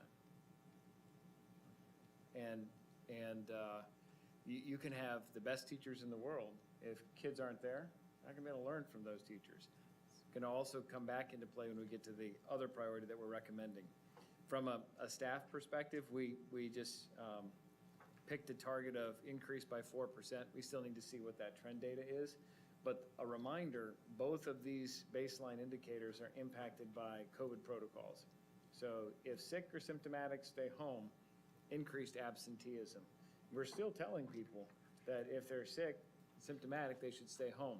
But we also want to promote the importance of attendance. And so the student attendance in particular is one of our recommended priority areas. The next one under decrease the number of discipline incidents for students and staff. We're still getting the baseline for staff. We have it for students at 3630. Our recommendation is to decrease by 1%. Still a lot of variables here that are at play. We don't know the ongoing impact of COVID. We do know that we heard reports from teachers and principals at all levels that student behavior was the most challenging last year that they've ever seen. And we're hoping, and actually the initial reports from this year are very positive, but we wanted to also be reasonable, so we looked at a 1% target and need to figure out what our baseline is on the staff question. The next 3 are really important. The baseline data is the Arizona Youth Survey from 2020. And you can see the percent of students at 8th, 10th, and 12th grade reporting protective factors. You can see the ones that were identified as at risk, otherwise called low commitment to school, low commitment to school in school. I don't know what that in school. Anyway, the challenge with setting targets here is that the Arizona Youth Survey was administered already this year. So we could set a target, but the die is already cast. And so we're just going to learn in this year, and then we can set targets for 2024 before the next administration. But it doesn't really make sense to set any target here because the students already responded to the AYS. Increased percent of students participating in extracurricular and co-curricular activities. We have, through Register My Athlete, a pretty robust database of students participating in sports. And we went up by more than 500 students from 2020-21 to 21-22. When we look at the number of students enrolled in our 5 high schools and the number of students that are participating in sports total, about 51% of our students are participating in sports. Now, some of those could be participating in more than one sport, so it's maybe a little misleading that way, but it gives us a number that we can do the math on consistently. And so our recommendation was to increase that by 4%. And we will also be working to add arts to the equation in synergy so that we're looking beyond just athletics here. We haven't done that before, but I understand there's a slick way to do that in synergy. And then the next one under 2.4 is increase the number of quality extracurricular and co-curricular activities. And we have data from Hanover in this regard. And while the numbers in terms of the quality are relatively high, that's why we picked a 2% target instead of a higher one for growth.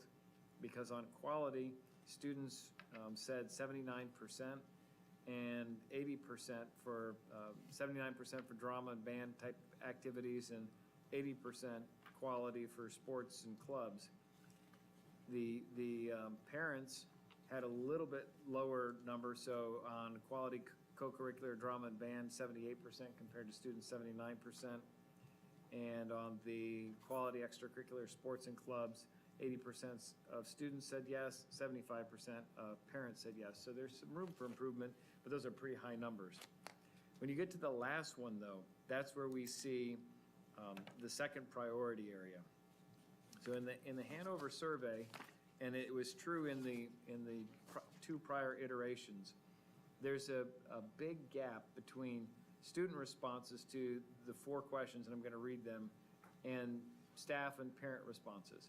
So the question is, students at my child's school, or at my school, depending on who's answering it, feel welcome at school, feel like they belong at school, are proud to attend the school, and like school. Those are the 4 questions.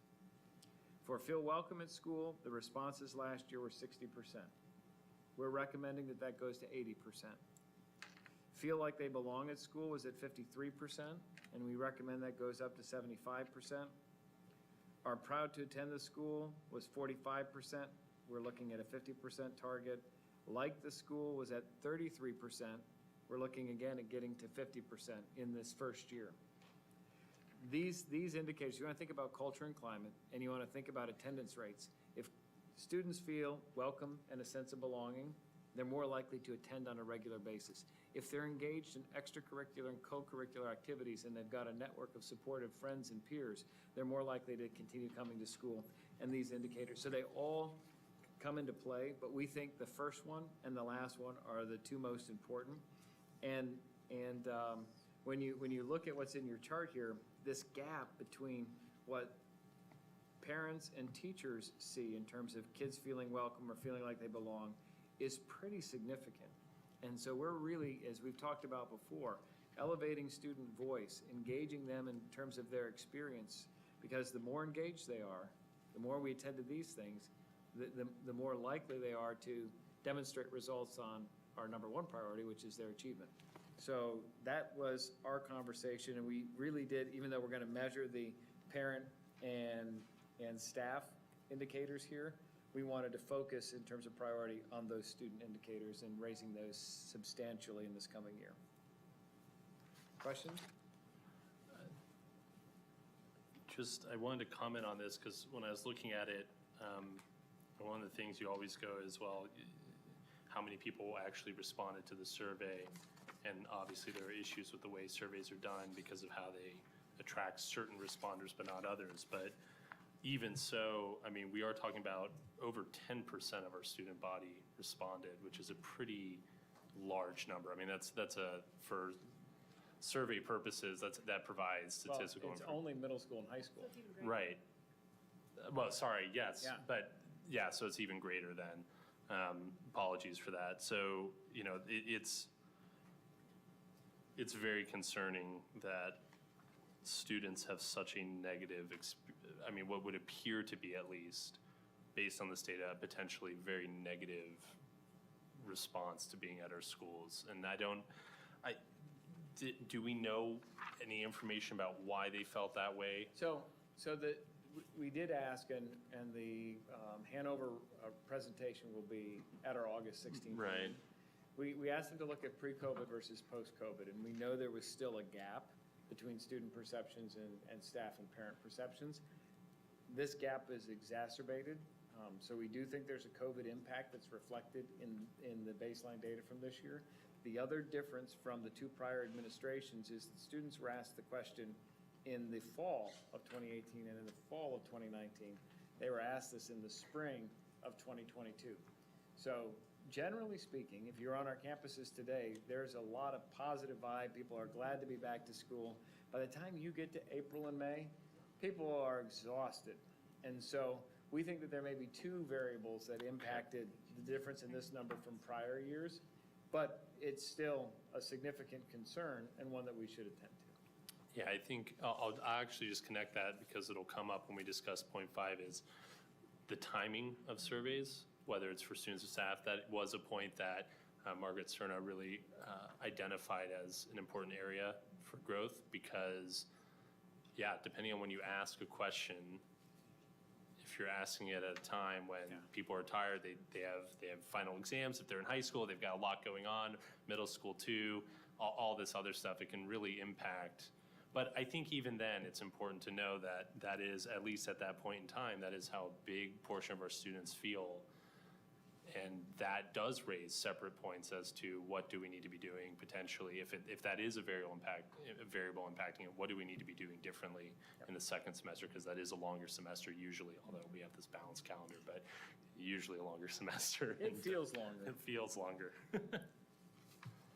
Dr. Menzel, Yes. I'd like to make a comment about the staff attendance. In meeting with principals, I've heard a lot of concern about the classified absenteeism being quite higher than the teacher one. So I think it would be important for us to differentiate. This is what certified is, this is what classified is. And then that again, when we meet with the individual groups, as far as meet and confer, that would be something that information we should have. Thank you. And it is written to include all staff, but I think breaking it out is helpful. Ready to move on to number 3?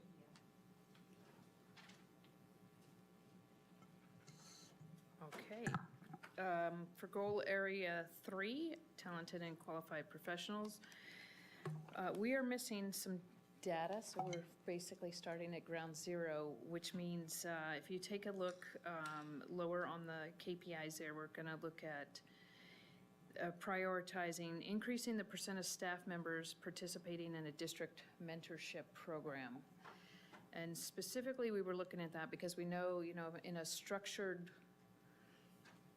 learning relationship, if you will, no matter what employee group you belong to. You want to develop employees, you want to make sure that they're growing, they're productive. So part of that is really, we need to define what that looks like for each employee group. We did have one district mentor through a grant this last year who worked with just our novice teachers, 15 of them only, brand new to the profession. So we saw some really good outcomes, and we retained, I think, 87% of those 15 that went through that program. But we need to take a look at that for every job, because the way things are right now, people are coming into a position, I can speak to this in my department specifically, and there's not enough capacity to help someone learn the job when they walk in. So we think it's really important to actually define what that would look like within the employee groups. And my colleagues can jump in at any moment here if you'd like. The other priority area we were looking at was increasing the percent of district position making competitive wages compared to peer districts in Maricopa County. Although there was a comment about, we don't need to look at them, we just need to be better than those. But to do that, we really need to have a salary study to see where we are among our peers. And that is a tedious and difficult endeavor, because when you engage in that task, you are looking at other districts reporting information to you, and you're relying on that information. So what a position at one district and what we call it here in Scottsdale could be two totally different things. And then also how those positions are funded. We know we have positions that have a stipend associated with them or different hourly rates. So you have to really drill down into that to see what are our peers doing, what are we doing, and that's an endeavor for an outside. It may happen with the audit, or they can at least start to look at that, I think, but also I think we have to work with other peer districts to gather some of that information. And then lastly, another priority area was increasing the number of staff that are pursuing pathways for advancement. And this area also, I think we have to define what is a pathway for advancement, because I don't think that just because you're a teacher and you're a really good teacher, not everybody wants to become an administrator. I want really good teachers to stay in the classroom because they're really good teachers. But some do pursue those other opportunities. But what might those other opportunities be even within the realm of teaching? Could it be, an instructional coach, or maybe they move into that district mentor role? Or what if you are a para and you decide to pursue a teaching position? We're also looking, we're talking about a lot of different things, next education workforce and educator preparation programs and things like that. But I think we first have to start with, what are those and what does that mean to advance? Because I may want to stick close to the classroom, or I may want to I want to be in that communications department doing this thing that I'm doing, but I also might pursue an opportunity for myself to learn and grow within my specific role. So if I can seek opportunities of my choosing, that will also give me some, feelings of competence and confidence, if you will. So those were the 3 areas. I don't have the data like my peers before me just went over, but we will get there. And so I didn't know if. Yes, I'd Sure, like to certainly. contribute. So our group did really good, we had great conversation and good work because we talked about it's not as easy as what we see in black and white. There's overlap and there's also, again, information missing. And we talked about the importance of creating a new and meaningful evaluation tool for all work areas so that an individual can see what they're good at, what they're proficient at, and what maybe they're lacking in, and then be able to, without judgment or fear of it counting against them, identifying those deficits and wanting to improve on those deficits. So again, that average, looking at the ones that are maybe like not so great and recognizing that your own strengths and weaknesses as an employee and saying, these are things I'd like to feel free to be better at without feeling I'm going to be judged or it's going to count against me in my evaluation. So revamping a tool that would be meaningful to administrators and employees, or I should say to supervisors and employees, I think is a great first step and I know that's going to be an extensive process, but that would be something that's real important. And when we talked about the mentorship, it was about giving and getting, being a mentor, but also receiving mentorship potentially even while you're being a mentor. So there's always room for growth and development. And that's where I think we have the place of great opportunity, because then we have individuals who want to pursue to be better no matter what position they hold in our district. Nothing? Michelle? Okay. Can I clarify? So the priority KPI was to increase the percent of staff members participating in the mentorship program?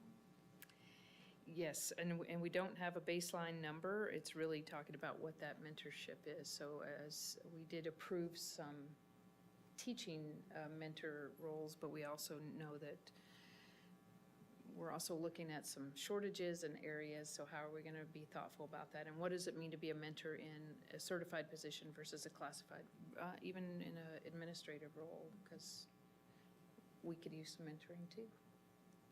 Okay, I just want to make sure. Mm-hmm. Thank you. Thank you.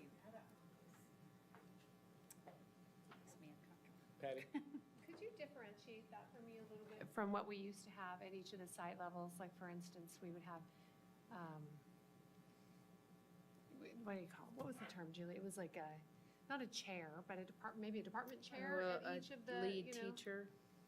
So I might have to defer to Dr. Sackos a little bit on this, given a shorter history here, but there are still lead teachers within a content area, and then there are also instructional teacher leaders, which are called TILs, teacher instructional leaders, I think. But I think those roles are fluid, if you will. So I don't know if you want to speak a little bit more about teacher leads.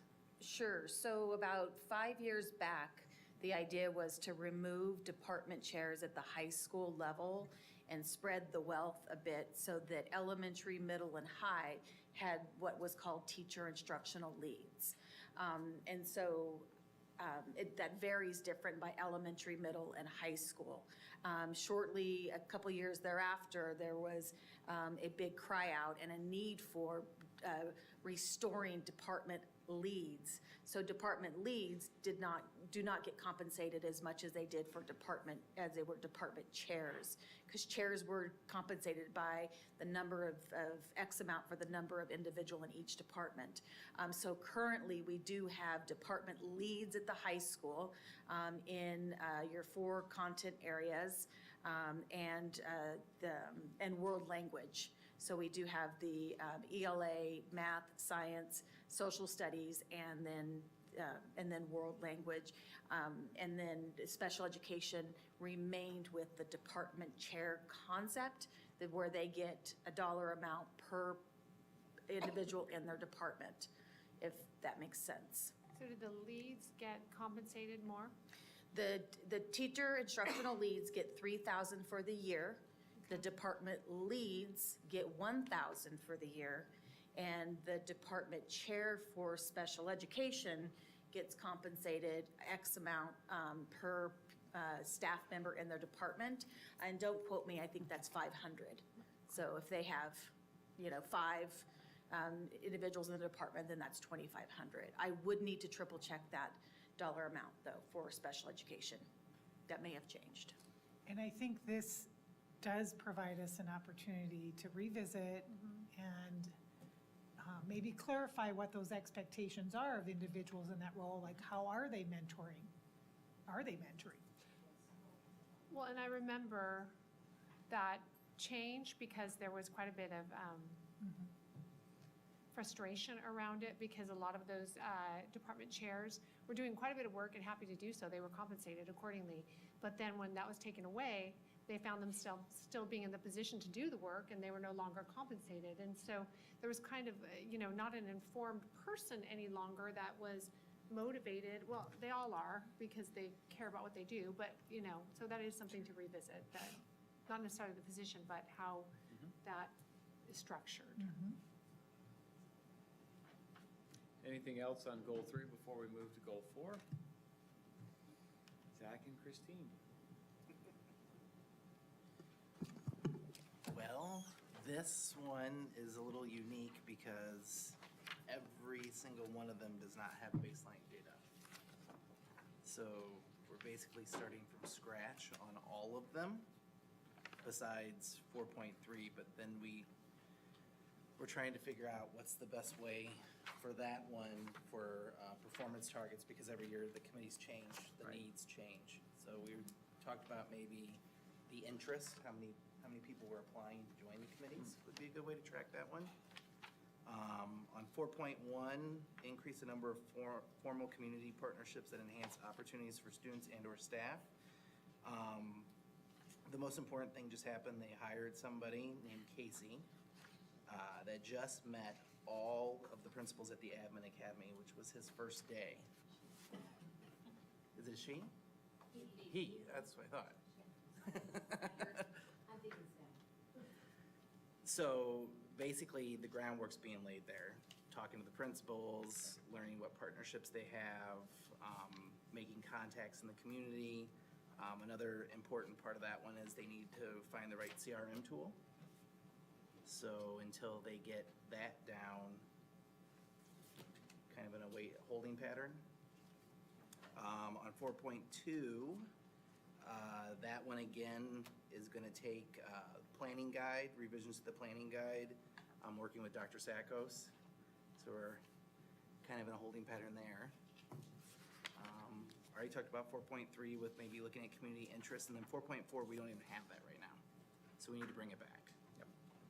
So a lot of these are getting them up and running, learning, and then creating the targets.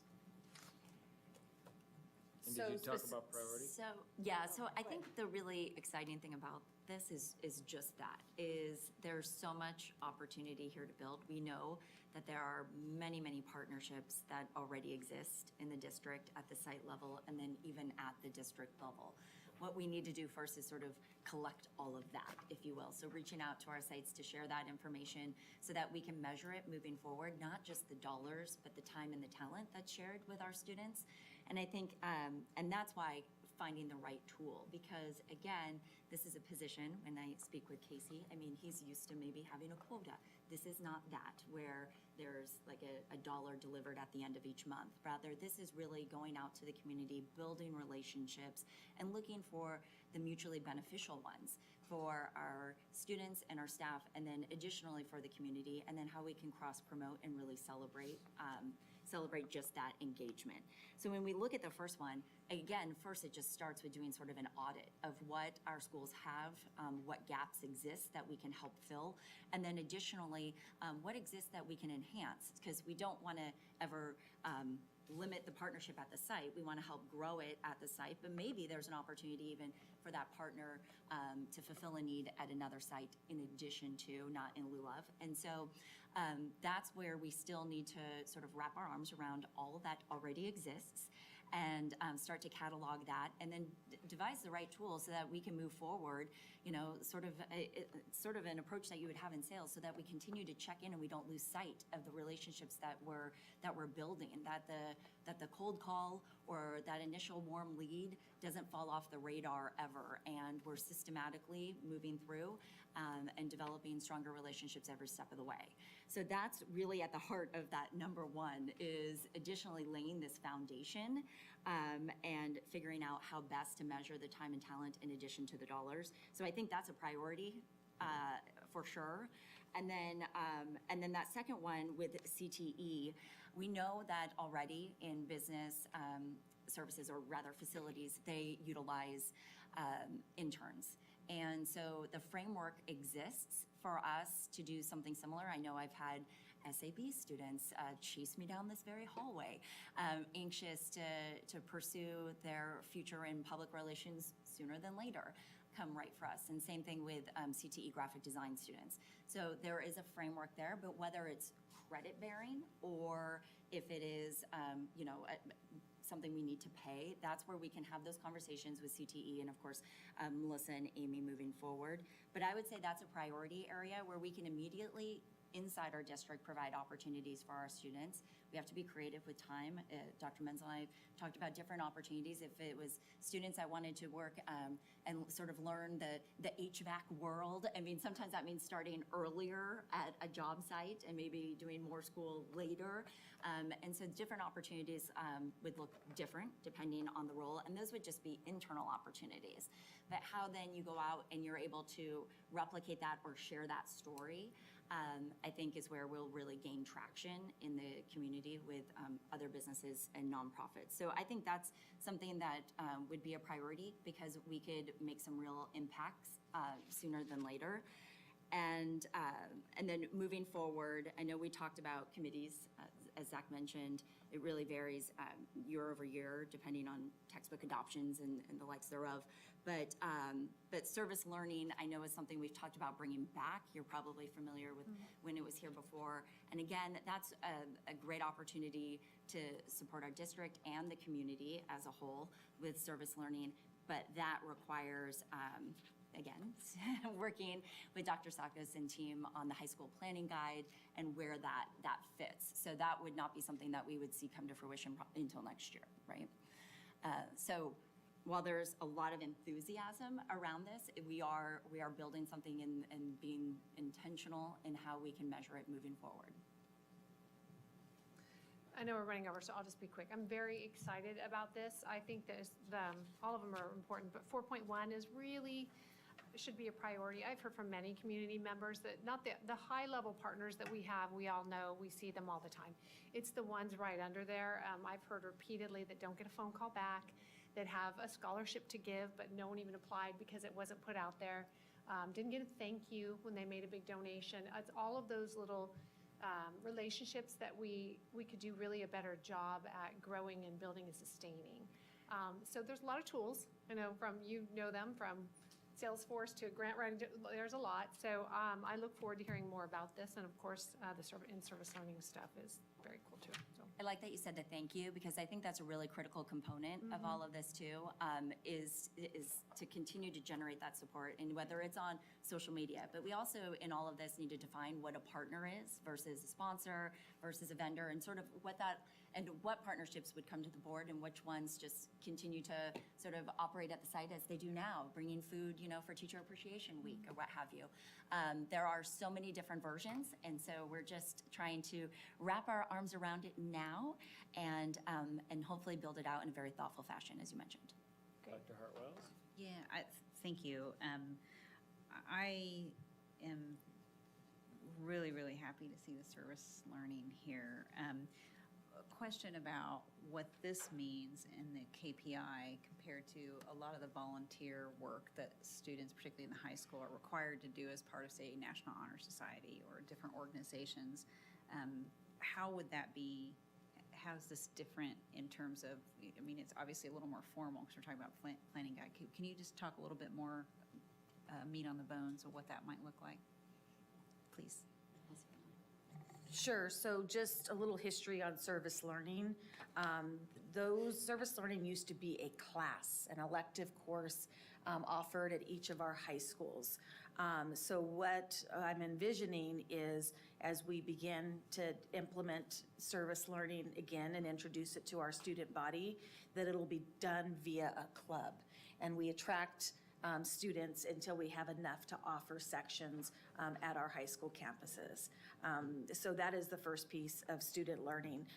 The second piece is that's a whole nother group of individuals, from whether they're doing their, for middle school NJHS, high school NHS. You also have students that go about our community, with, I want to say cotillion, is that correct? So that they go to our school and they also participate in volunteer hours within our community. So we are talking about, when we were talking about participation in the extracurricular and co-curricular activities, we are looking at implementing, with the help of CIMAR, a way to create what is a section for a club, or could be a section for student learning, where you can capture the number of students participating, and the sponsors could report the number of hours. So that is some of the preliminary thinking behind how we might begin to measure it. But this will certainly be a baseline year as we try to grow that program. Did that answer your question? It does. It sounds like it's going to be more rigid than fluid. So I guess what I'm thinking is service learning has a lot of benefits. I mean, Honor Society is in national, junior, the middle school Honor Society. Those are just examples a lot of people are familiar with. But for example, IB requires CAS hours. It's built into their program. But there's lots of other organizations in the community, Boys Charity, for example. These are all things that kids are participating in our community, and why those things couldn't, those activities which offer value to the community and to themselves, enrichment, couldn't also intersect with this concept of service learning, especially if we're starting from kind of redoing. We got a blank slate here. If it could offer some flexibility instead of having to dedicate a club time, like maybe some of your student athletes wouldn't have a lot of time in the fall or in the spring, depending on when their sport is, or vice versa, band or different competition seasons. Service learning, I would envision being an all year round thing. Yes, and I think it can intersect with a lot of the other activities. As we set our district KPIs, working with the principals, I would then encourage Desert Mountain to also track the number of CAP hours that happen with, what's that? I think they do that because it has to. They do that already, but they may want to put that into their continuous improvement plan, into their SIP plans. So the discussions we've had so far with principals is here's the general KPIs that we're looking at.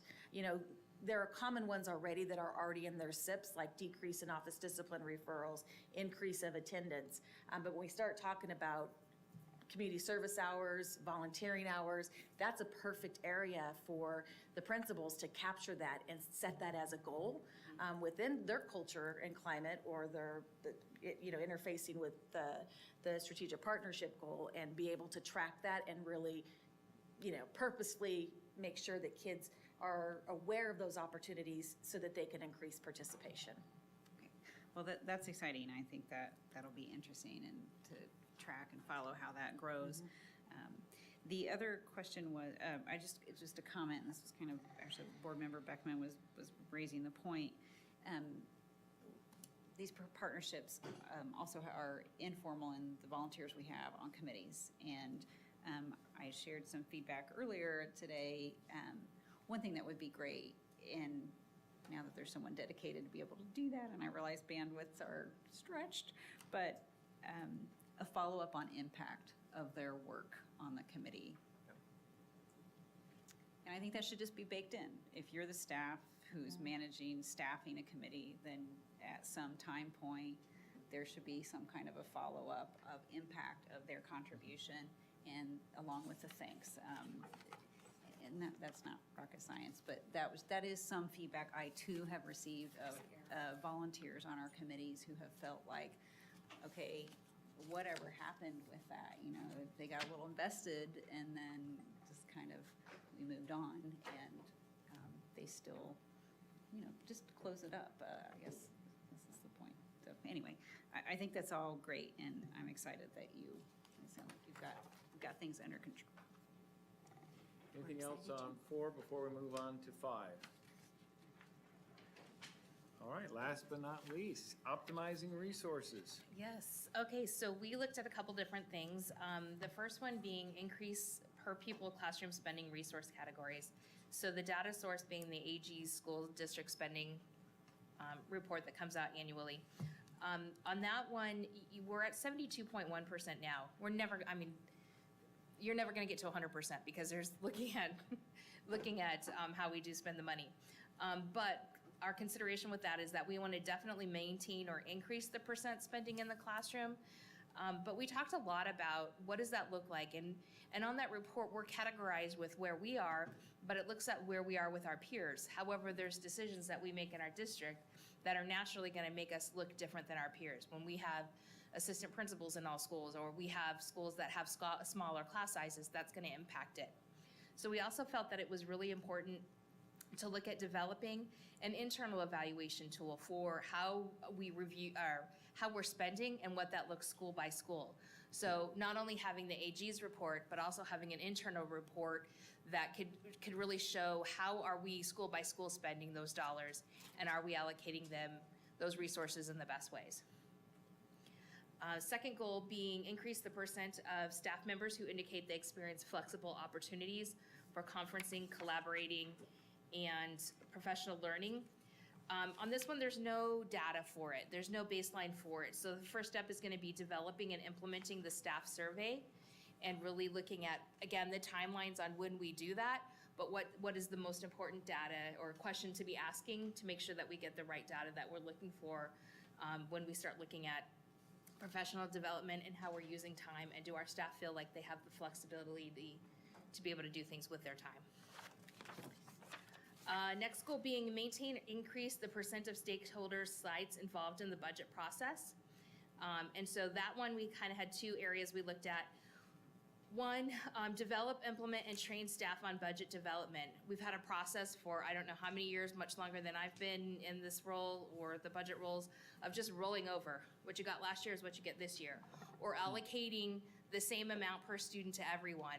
And we really need to change that around and look at what are your needs. And if you're a brand new school that just got redone, you probably don't need the same resource allocations as a school that hasn't had as much done. So looking at, one, how do we rethink the budget development, and then train our staff so they understand how that process works, but also including them in it, as well as continuing to work with our employee groups, because we know that salaries are 80 to 85% of our budget.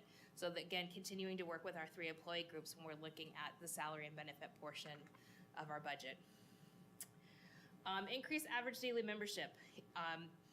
Everything is driven by the ADM.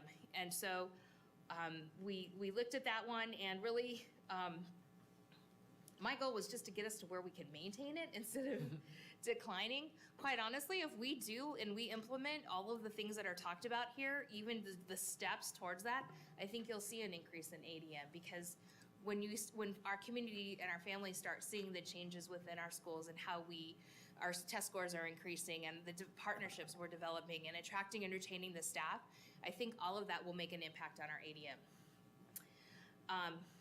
And then the other thing we talked about is, we probably do need to start looking again and identifying schools that have much lower enrollments, and how do we target to get those enrollments back up. We also talked part of this one fell into the partnerships, but there was also about family engagement, and again, the Hanover study. So I think that's been talked about in 2.1 or 2-point goal setting. And then the last one, increase student, staff, and family usage of digital technologies. And so we had a couple things with there. First, developing the reports to be able to collect the data, to be able to see how many of our parents are using the different technological tools that are out there, like ParentView or Google Classroom. And then set that baseline on what we find, but then also developing FAQs and training resources so our parents understand, how do we get into ParentView, and how do I connect my ParentView accounts, and how does that then feed into the payment, the InTouch, where I make my payments, and it's all connected. So just understanding how we can make those resources work better together, and also provide the training that families may need to be able to understand, one, that resource is even there, but two, how to use that resource. We didn't prioritize. I'm always going to say that ADM is the highest priority when it comes to budget, but we really didn't prioritize these, really feeling like all of them are impactful on how we utilize those resources.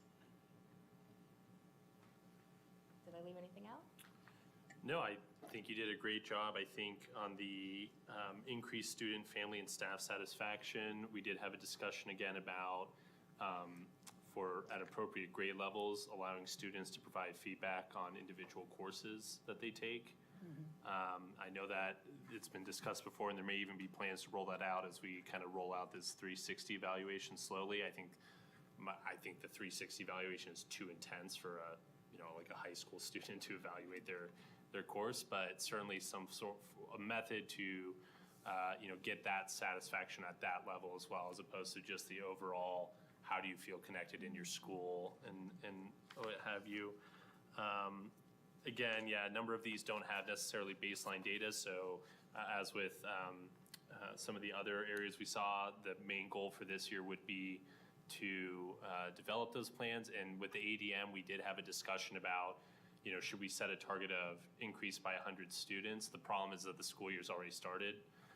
So that's more of a goal that probably needs to be evaluated in next semester and kind of pre-planned and discussed by the board as to what they want for the next year. But I think, if we set a goal of increasing by 100 students year over year, and we take all these baby steps and we hit our targets, 3/4 of the time on every target we set at the site level all the way up, I mean, people are going to see a change. They're going to see movement, and I think they will choose SUSD as they do now, but even more people will choose SUSD. And then we did talk about the need for potentially maintaining or re-implementing site-based improvement plans for low enrollment sites, so that families are aware and staff are aware of, the reality is that, and I'm a big believer in this, we have to do everything we can to grow enrollment. That we have a PR team now, a dedicated one that can help families and help schools with that. But at the end of the day, if you go on a few years and that enrollment keeps declining at a specific site, there may have to be discussions of consolidation and changing programming, those types of issues. So that was another point that we had brought up in relation to the ADM. But I think that the main KPI here is going to have to be maintaining it for this year. Another thing that we talked about in 5.2, especially for honors professional development time, and this is something Melissa and I have talked about, is we have to practice what we preach. If we say differentiate for your students, we also have to differentiate for our principals and differentiate for our teachers, because we have such a range of where people are with PLCs, where they're at in teaching of reading. So that is something I think is really relevant for the future. Patty? Good point. Amen to the synergy. I mean, I hope that we do put something out at the beginning of the year, because I don't know whether it was new or not, but my girls are in their senior year and I finally figured out how to like go in there and navigate the grade analysis and where to focus on the toggle bar to what, if they achieved X, what their grade would go to. Yeah, senior year finally. So I think educating our parents to become a partner in that and working with their kids is so crucial. So. Yeah, we discussed the importance of retrieving the data as to what are like most frequently asked questions from IT, from families and staff and students as well, to the extent we get those, and from the help desk to see, okay, what areas should we begin with in the targeting in terms of, do we need to have those 2-minute videos where someone's talking and walking through, hey, this is how this gets done, so that when people call and go, I don't understand synergy, I don't understand where I'm supposed to put the money, deposit this, that, it's, hey, you know what, here's the link, watch this video, very straightforward. So we thought that was an important part for increasing usage and getting the word out. Dr. Hartwells? Thank you for your, I think your thoughtful comments. I just want to clarify, so there's not a recommendation for a high priority KPI out of this one? We didn't actually discuss it, but the fact of the matter is all 5 of them are the most important ones, and that should probably be the superintendent's only goals this year. I don't know about that. It sounded like 5.4 was with the ADM. Yeah, I think ADM. I also think 5.5. Yeah. I mean, as we had mentioned earlier, the easier the experience is for parents and students and staff to navigate the IT resources, the more connections we have, the trust there is, oh, this is easy, I can do this, and look at all that, because there's so much available. I think the happy customers, right? I mean, that's what it is at the end of the day. Okay, so just so I'm clear, the priorities that percolate to the top here, ADM and it is the optimization of research goal. So 5.5, the Yes. student, staff, family usage of digital tech platforms. Okay, great, thank you. Can I add on the 5.2 that we consider, and maybe this is in place, I don't know, but a district process to request those flexible opportunities for conferencing, collaborating, and professional learning? So those are, it's created and shared amongst the masses, not just certified either. Right. No, that's all employee groups. Yep.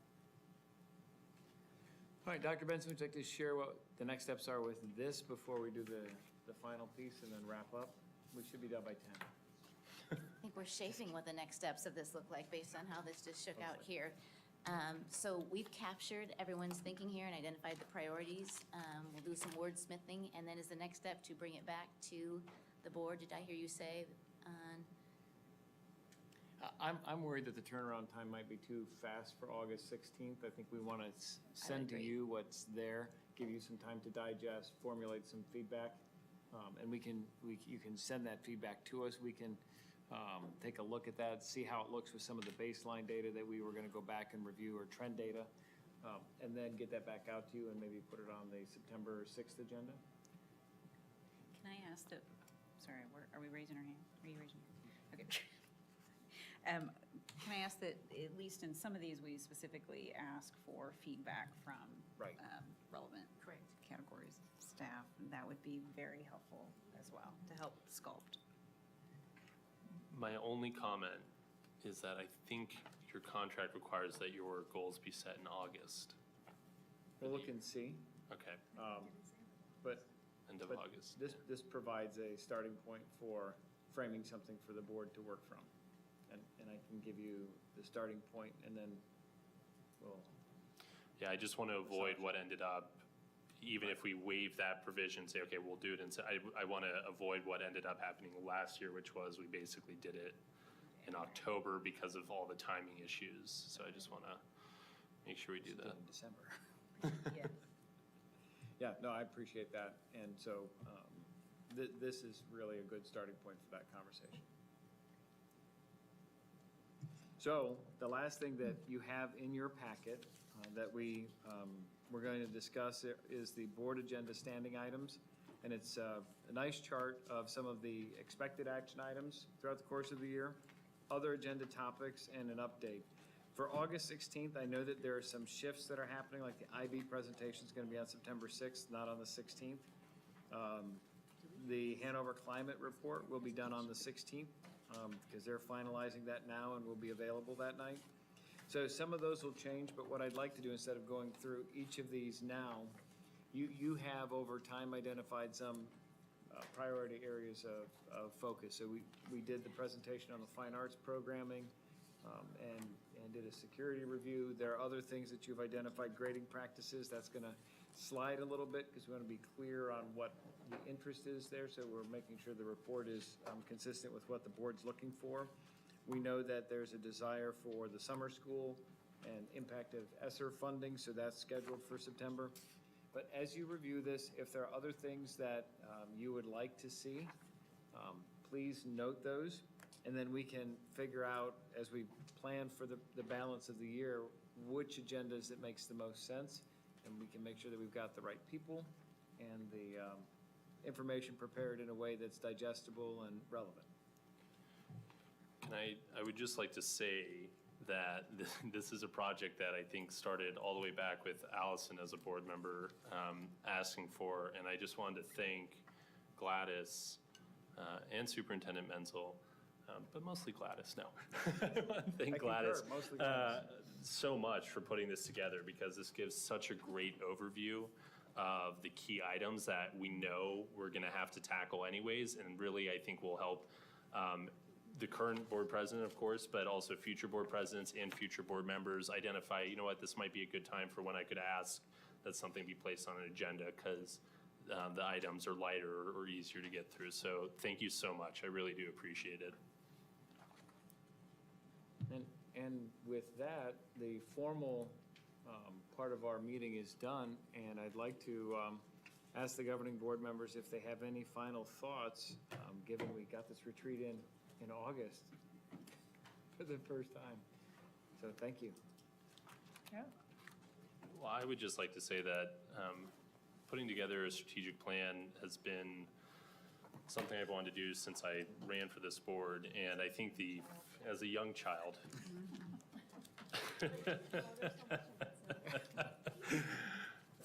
who's never made a mistake. No.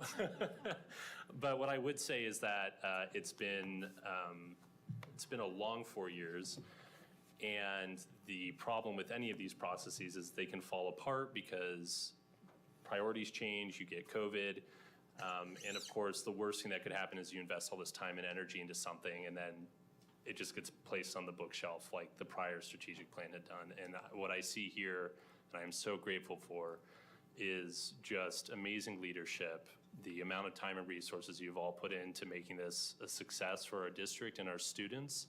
And I'm just eternally grateful for that, because I really do think, as Shannon said, that by using this system and committing to it, we're going to make those incremental improvements from the bottom up, and we really are going to get students back into these classrooms, and it's just going to be an even better district than it already is. So thank you so much. I really do appreciate it. Yes. Thank you. I second that. Thank you all for all your hard work and everyone that's And another long undergirded day all this for you work, all. yeah. Thank you for being here. Yeah. With that, You want to take a motion to adjourn? no. So moved. All in favor? Aye. I think we have to second. Yeah. Okay, thank you, Patty.